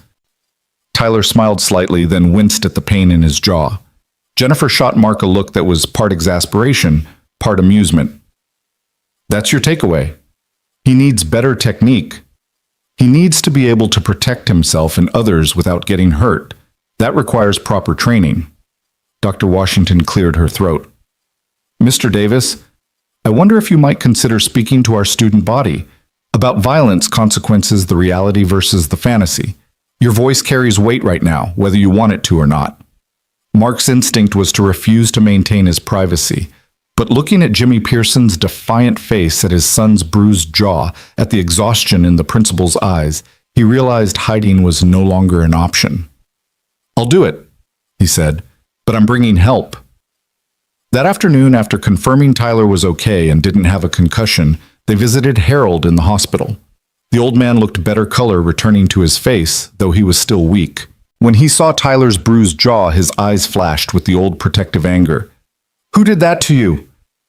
It's handled, Grandpa, Tyler said. Dad took care of it. I bet he did. Harold looked at Mark with something approaching respect. Thank you for coming yesterday, for being there when Jennifer needed you. Family shows up, Mark said simply. Harold was quiet for a moment, then said something that surprised everyone. I've been thinking about that video, about what you said to that fighter. You told him he was scared that he was a bully who never grew out of high school. You could have been describing me. Jennifer started to protest, but Harold held up a hand. No, it's true. I've spent my whole life trying to dominate everyone around me in business, in family, in every interaction. I thought that was strength, but lying here possibly dying, I realized something. All that dominance, all that control, it left me alone. My wife died thinking I was cold. My daughter learned to be hard because that's what I valued. And I pushed away a son-in-law who had more real strength in his little finger than I had in my whole body. Harold? Mark began, but the old man cut him off. Let me finish. I built a fortune, but what good is it? I can't take it with me. What I can leave behind is a different legacy, a better example. Tyler, I want you to know something. Your father is the kind of man I should have been. Learn from him, not from me. Tyler squeezed his grandfather's hand. I can learn from both of you. Harold smiled weakly. Diplomatic. You get that from your mother. As they left the hospital, Jennifer walked them to the parking lot. That was unexpected, she said. I've never heard him admit weakness before. Near-death experiences have a way of clarifying priorities, Mark replied. Speaking of which, are you really going to speak at Tyler's school? Apparently. Want to join us United Front and all that? Jennifer looked surprised but pleased. Yes, actually. I think I would. That evening, Mark worked on his speech while Tyler did homework. He wrote and rewrote, trying to find the words that would reach teenagers who'd grown up on a diet of action movies and viral videos. Finally, Tyler looked up from his algebra. Dad, just tell them the truth. Not the Hollywood version, not the sanitized version. The real truth about violence. The real truth might be too much for them. Or it might be exactly what they need to hear. Mark studied his son, this young man who was growing up too fast, but growing up well. When did you get so wise? I had a good teacher. The next morning, Mark arrived at the school with Derek and 3 other martial arts instructors who'd agreed to participate. Dr. Washington had arranged for an assembly mandatory for all students. As Mark looked out at the sea of teenage faces, many holding phones despite the no recording policy, he felt the familiar pre-mission tension. He started with a question. How many of you have seen the video from Morton's Steakhouse? Almost every hand went up. How many of you think what happened was cool? About half the hands stayed raised. Okay, let me tell you what you didn't see in that video. You didn't see me throwing up in the bathroom afterward, my body shaking from adrenaline. You didn't see the nightmares that followed, memories of other violence mixing with the present. You didn't see my son having to answer questions about whether his father was dangerous. You didn't see the man I fought questioning everything he thought he knew about himself. The auditorium was quiet now, phones lowering. Violence, Mark continued. Even justified violence leaves scars on everyone involved. I've been in more fights than I can count, real fights, not competitions or sparring matches.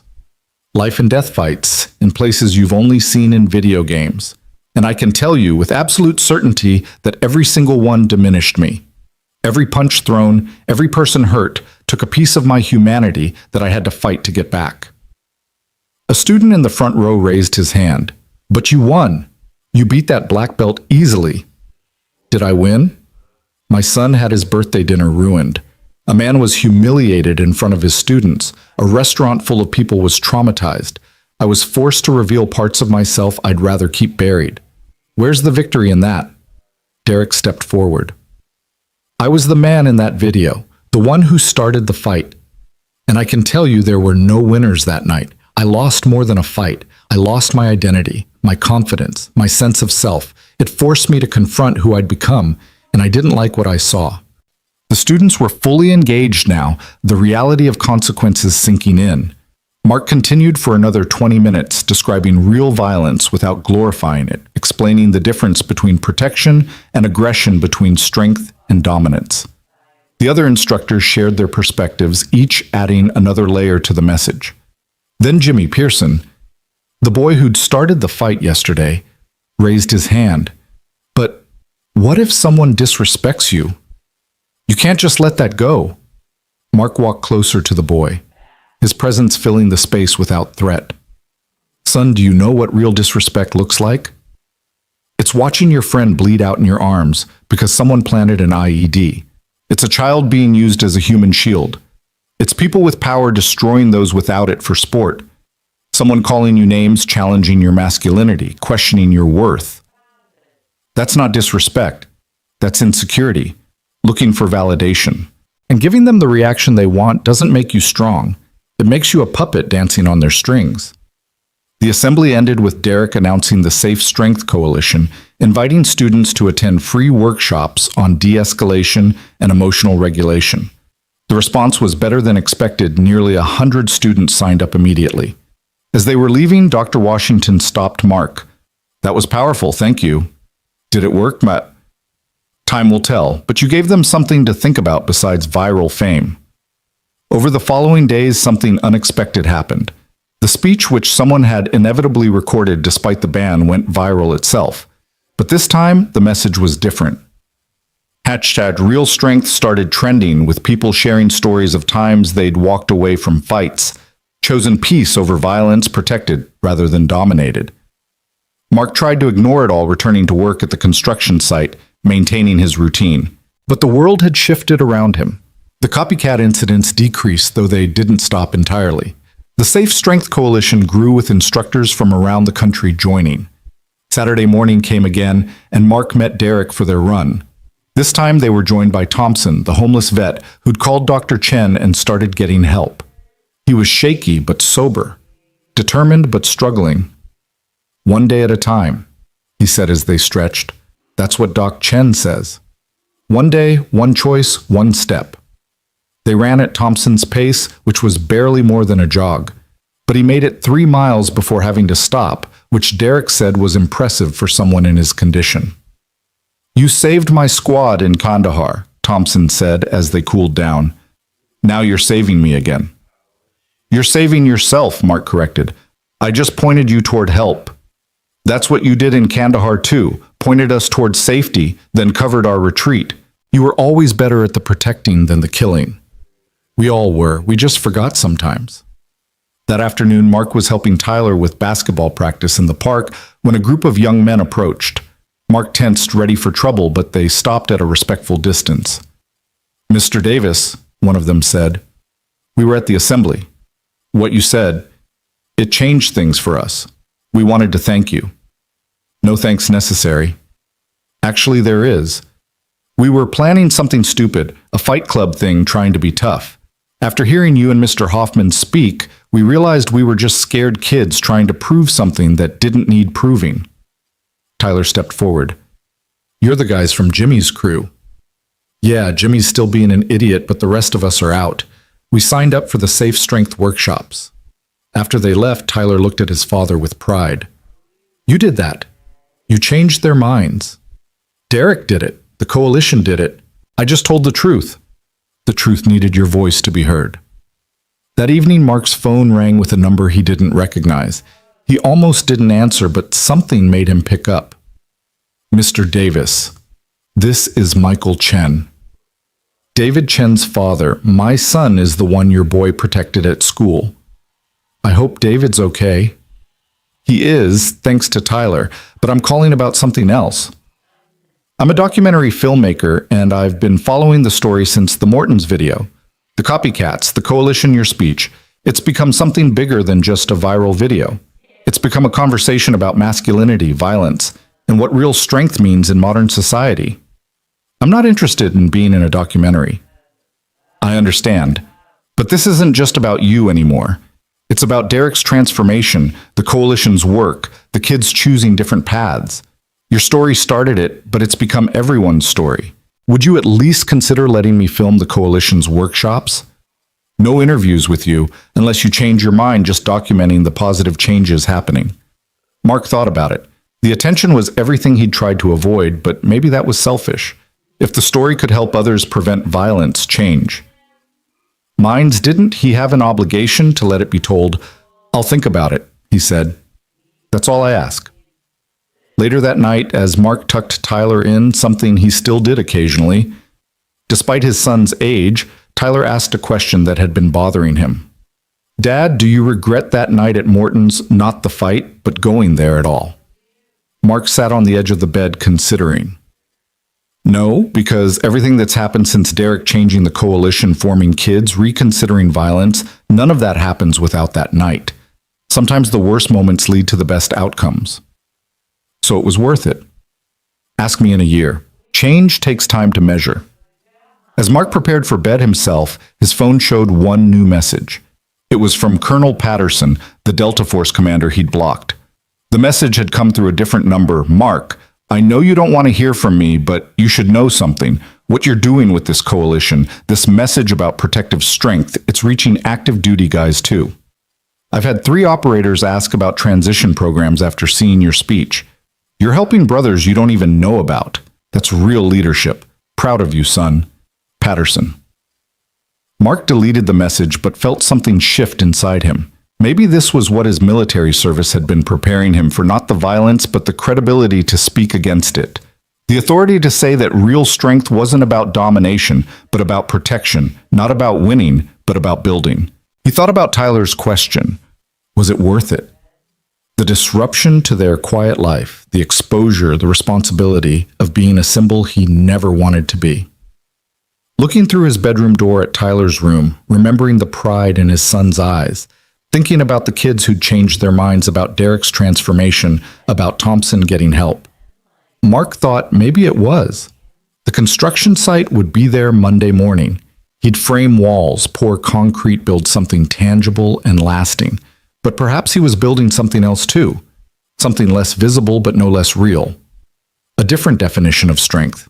A better model of masculinity. A world where his son could grow up understanding that real power came not from the ability to destroy, but from the choice to create. Not from domination, but from protection. Not from violence, but from the courage to be vulnerable, to be human, to be whole. The construction site at dawn had always been Mark's sanctuary, but Monday morning brought an unexpected visitor. Bill was waiting by the tool shed with a woman Mark didn't recognize, middle-aged, wearing practical clothes and work boots that had seen actual use. She had the weathered look of someone who'd spent years in the field, and her handshake was firm when Bill introduced her. Mark, this is Sarah Martinez from Habitat for Humanity. She has a proposition you might want to hear. Sarah got straight to the point. Mr. Davis, we've been following your story, the coalition you're building. We'd like to partner with you on a project combining construction skills training with your safe strength philosophy. Teaching young men not just how to build houses, but how to build character. Mark set down his tool belt, intrigued despite himself. What exactly are you proposing? A 12-week program. Mornings on construction sites learning actual trade skills. Afternoons in workshops learning emotional regulation, conflict resolution, the things your coalition teaches. These would be at-risk youth kids who are one bad decision away from prison or worse. We provide them with an alternative path, honest work, real skills, and a different definition of what it means to be strong. Why me? There are plenty of construction workers who could teach these skills. But none with your story, your credibility. These kids won't listen to another social worker or well-meaning volunteer. But you, a Delta Force operator who chose construction over violence, who stood up to a bully without destroying him.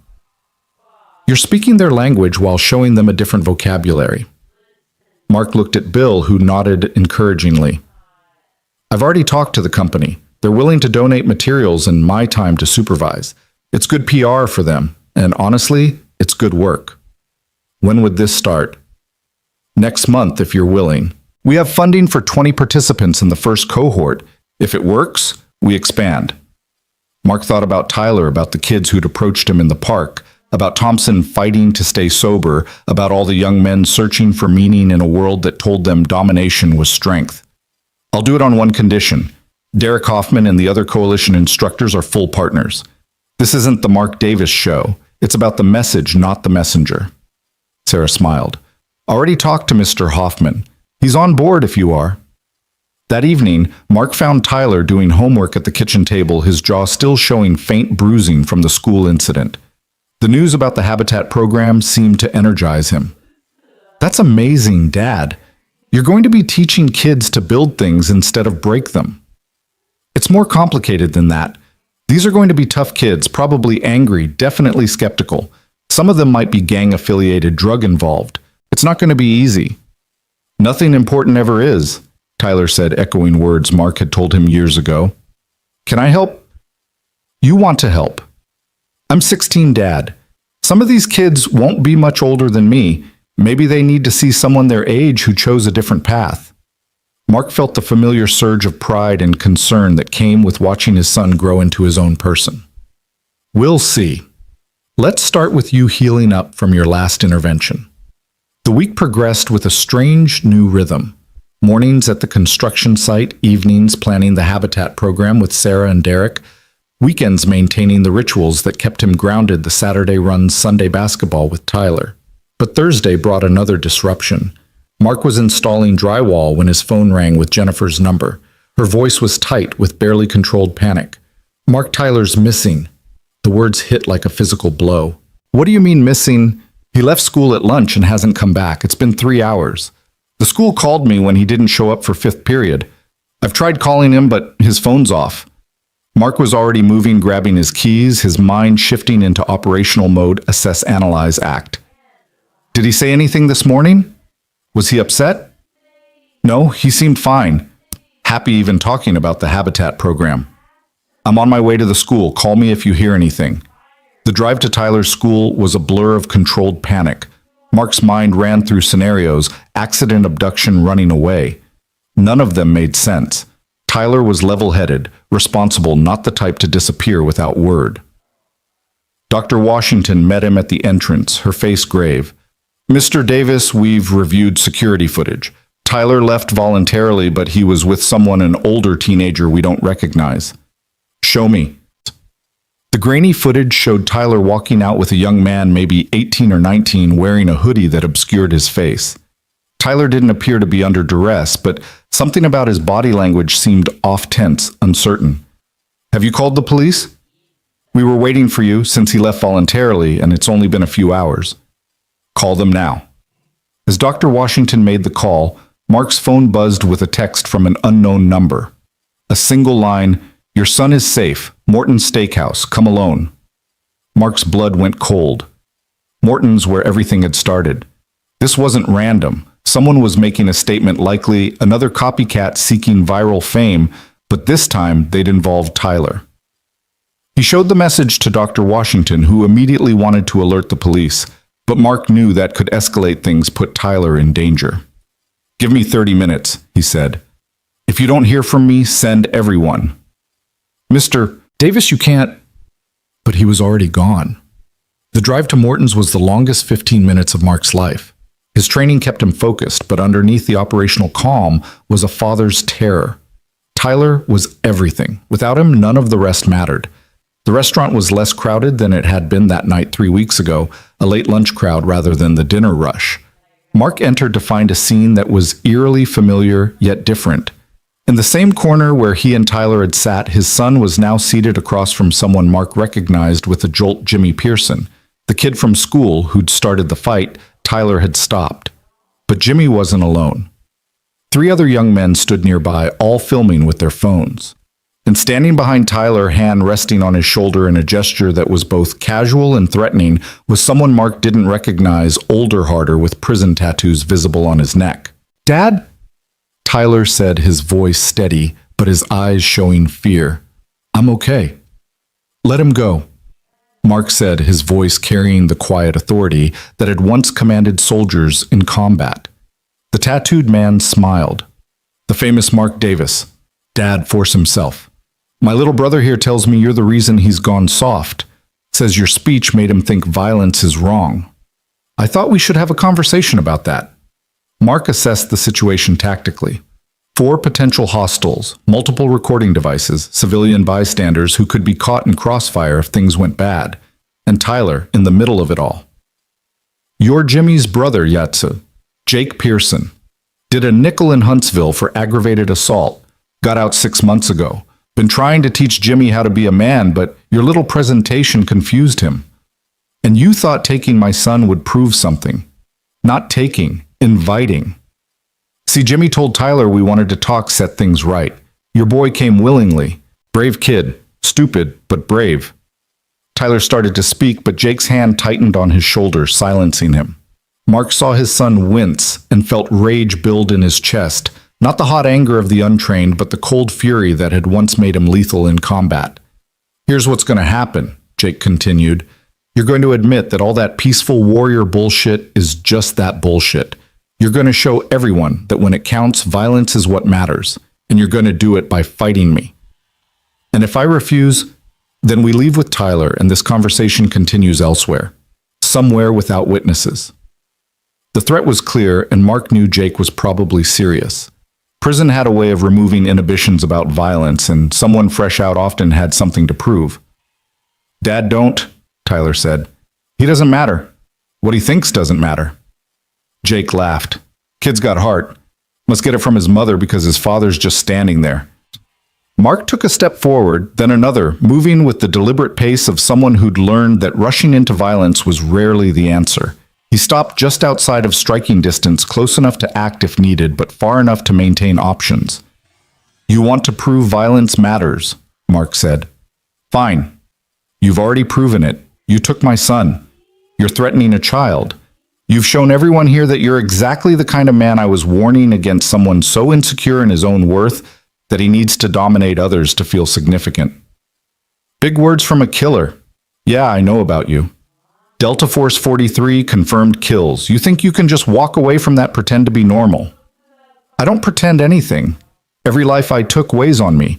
Every morning I wake up and choose to be better than I was trained to be. That's not weakness. That's the hardest fight there is."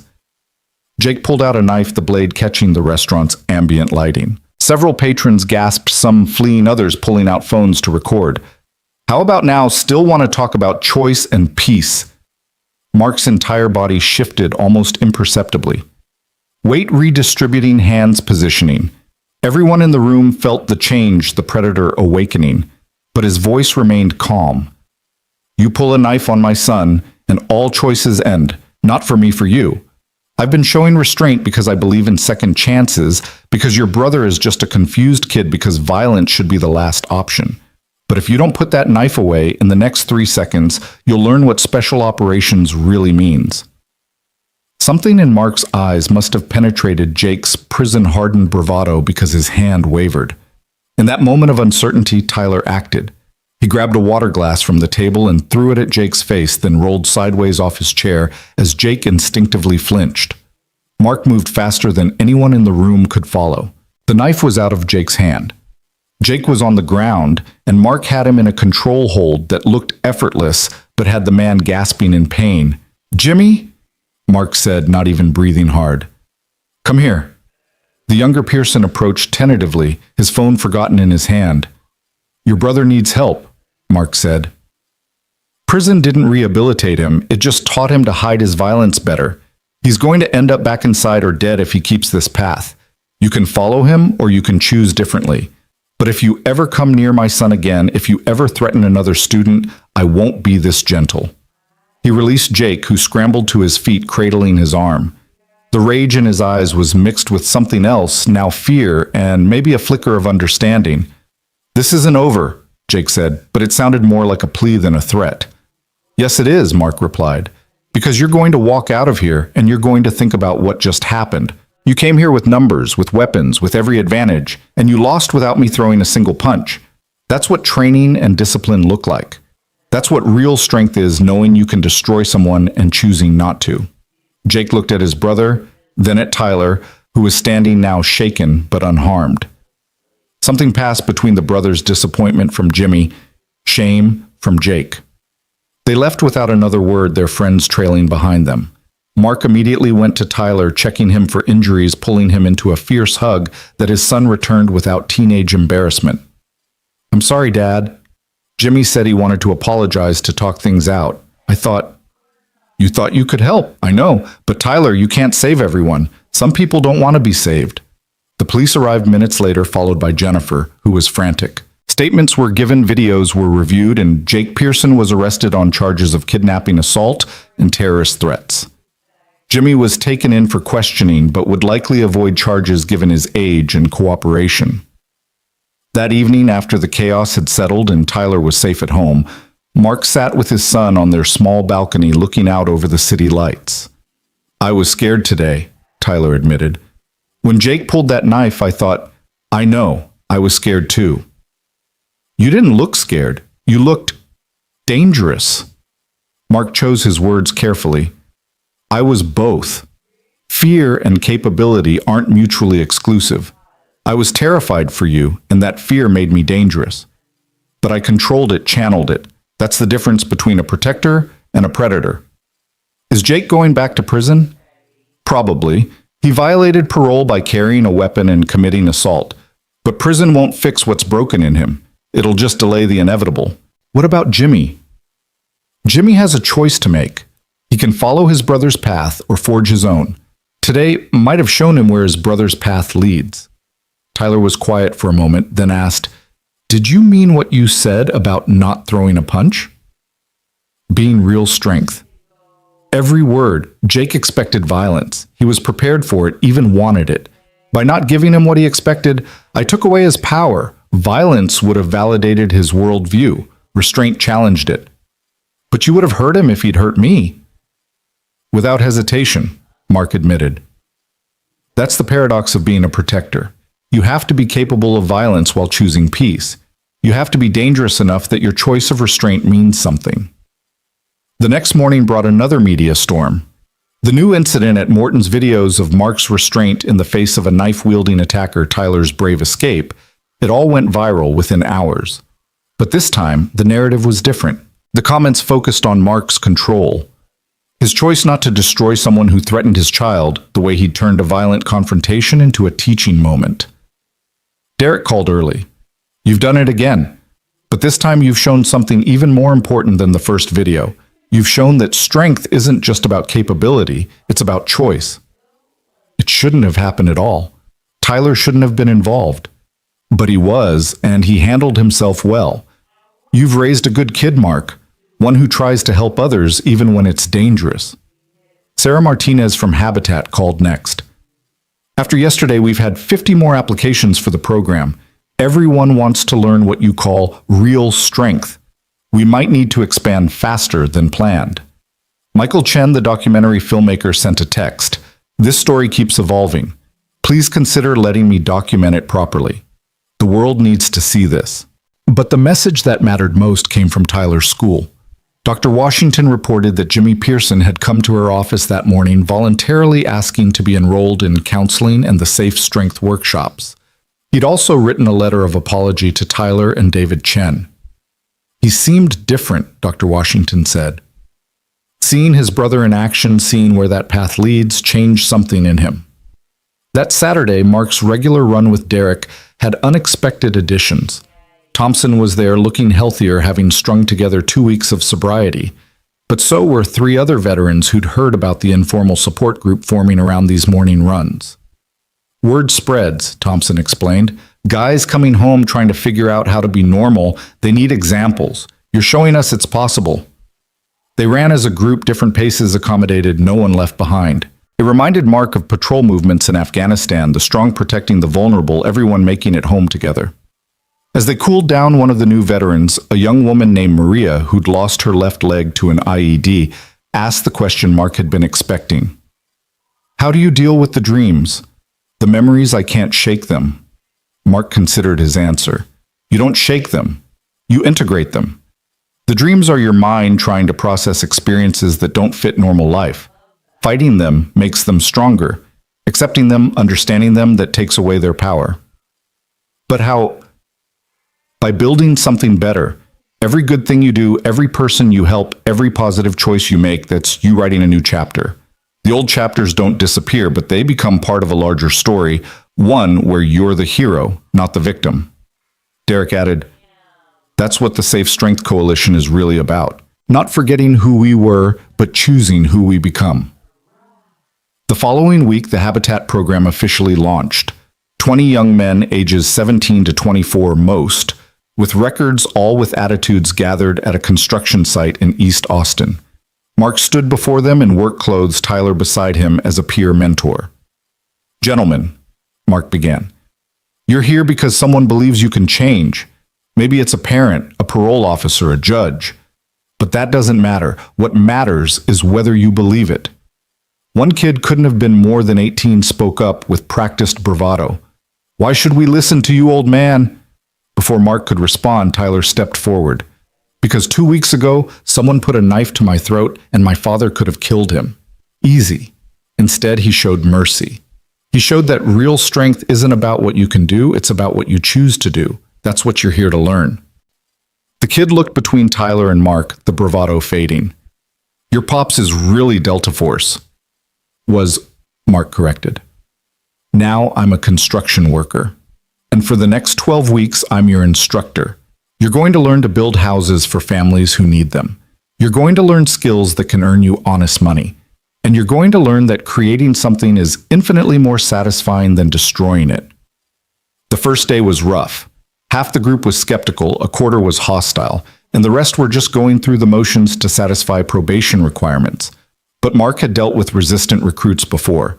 He paired them up, gave them tasks that required cooperation, and let the work itself be the teacher. By the end of the week, he saw the first breakthrough. A kid named Marcus, who'd been tagged for gang recruitment, spent an entire afternoon perfecting a corner joint in the framing. When it finally came together perfectly, his face lit up with genuine pride. I made that, Marcus said, running his hand along the smooth joint. Nobody can take that away from me. That's right, Mark confirmed. Every skill you learn, everything you build becomes part of who you are.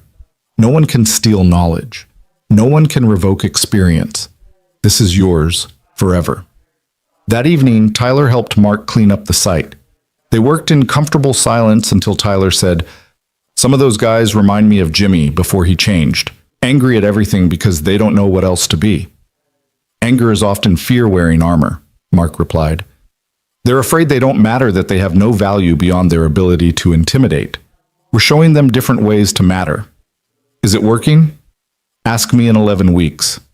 The second week brought challenges. 2 participants got into a fight over a perceived slight old patterns asserting themselves. Mark didn't break it up immediately, letting them exhaust themselves, then had them sit with Derek for an hour discussing what had triggered them. You felt disrespected, Derek told them.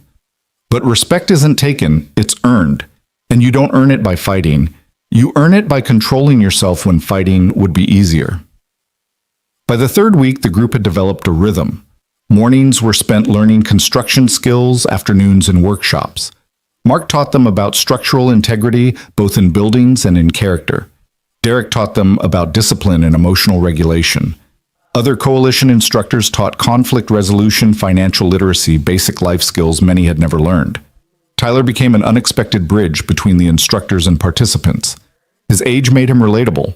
His experience with violence at school gave him credibility, and his obvious respect for his father showed them what a healthy male relationship could look like. One afternoon, as they were raising a wall frame together, Marcus asked Mark, "You really killed 43 people?" The question silenced the entire worksite. Mark set down his hammer, giving the question the weight it deserved. "I did. Each one in combat, each one to protect others, and each one haunts me. Not because they didn't deserve to die, many were truly evil people doing terrible things. They haunt me because every death, even necessary ones, tears something in the fabric of the world. It creates absence where there was presence, grief where there was love, emptiness where there was possibility. But they were enemies. They were also sons, brothers, fathers, just like you, just like me. The moment you forget that your enemy is human, you lose your own humanity. Marcus was quiet, then asked, "Is that why you do construction now, to balance it out?" "Partly. Every house I help build might shelter a family for generations. Every structure might host birthday parties, holiday dinners, first steps, last breaths, all the moments that make life worth living. It doesn't erase the deaths, but it adds to the life side of the ledger." Michael Chen had been documenting the program with Mark's reluctant permission, capturing these moments without intrusion. One day he showed Mark some of the footage young men learning, growing, changing. "This is powerful," Michael said. "It shows transformation in real time." "Just make sure it shows the whole truth," Mark replied. "Not just the success stories, but the struggles, the setbacks, the daily choice to keep trying. Change isn't a moment, it's a process." Week 6 brought a crisis. Jake Pearson was released on bail, and he showed up at the construction site with 2 friends looking for trouble. The participants immediately went into defensive mode, old instincts kicking in. Mark saw hands reaching for tools that could become weapons, saw bodies tensing for violence. "Stand down," Mark commanded, his voice carrying absolute authority. "Everyone back to work. This is my situation to handle." He walked toward Jake, noting the man's dilated pupils, the aggressive posture the friends positioned for flanking movements. Jake was high on something, probably meth, which made him unpredictable and dangerous. "You cost me everything," Jake snarled. "My brother won't talk to me. My parole officer's up my ass. Everyone thinks I'm a joke because you punked me without throwing a punch." "You cost yourself everything," Mark replied calmly. "I just held up a mirror." Jake pulled a gun, and everything changed. The construction site erupted in panic, workers scattering, but Mark didn't move. He couldn't not, with 20 young men watching, learning, taking their cues from him. "You going to shoot me, Jake? In front of all these witnesses, all these cameras, you think that makes you strong? Shut up. Your brother's watching." Mark continued, having spotted Jimmy among the program participants he'd joined after the second incident. "You really want him to see you murder an unarmed man? You want that to be his last memory of you before you go away forever?" Jake's hand shook the gun, wavering. His friends had already started backing away, wanting no part of murder. In that moment of uncertainty, Mark made a choice that would later be debated endlessly online.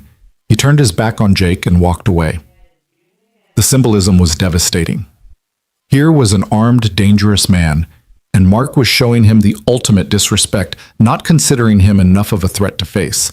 The psychological impact was immediate. Jake lowered the gun, his face crumbling from rage to despair. "Look at me," Jake screamed. "I said look at me!" Mark stopped but didn't turn. "I've seen enough, Jake. You're not a warrior. You're not a soldier. You're not even a good criminal. You're just a scared boy who never learned how to be a man, and now it's too late. The only person who can save you is you, and you're not strong enough to do it." The police arrived minutes later, having been called the moment Jake appeared. He was arrested without resistance, the fight completely gone out of him.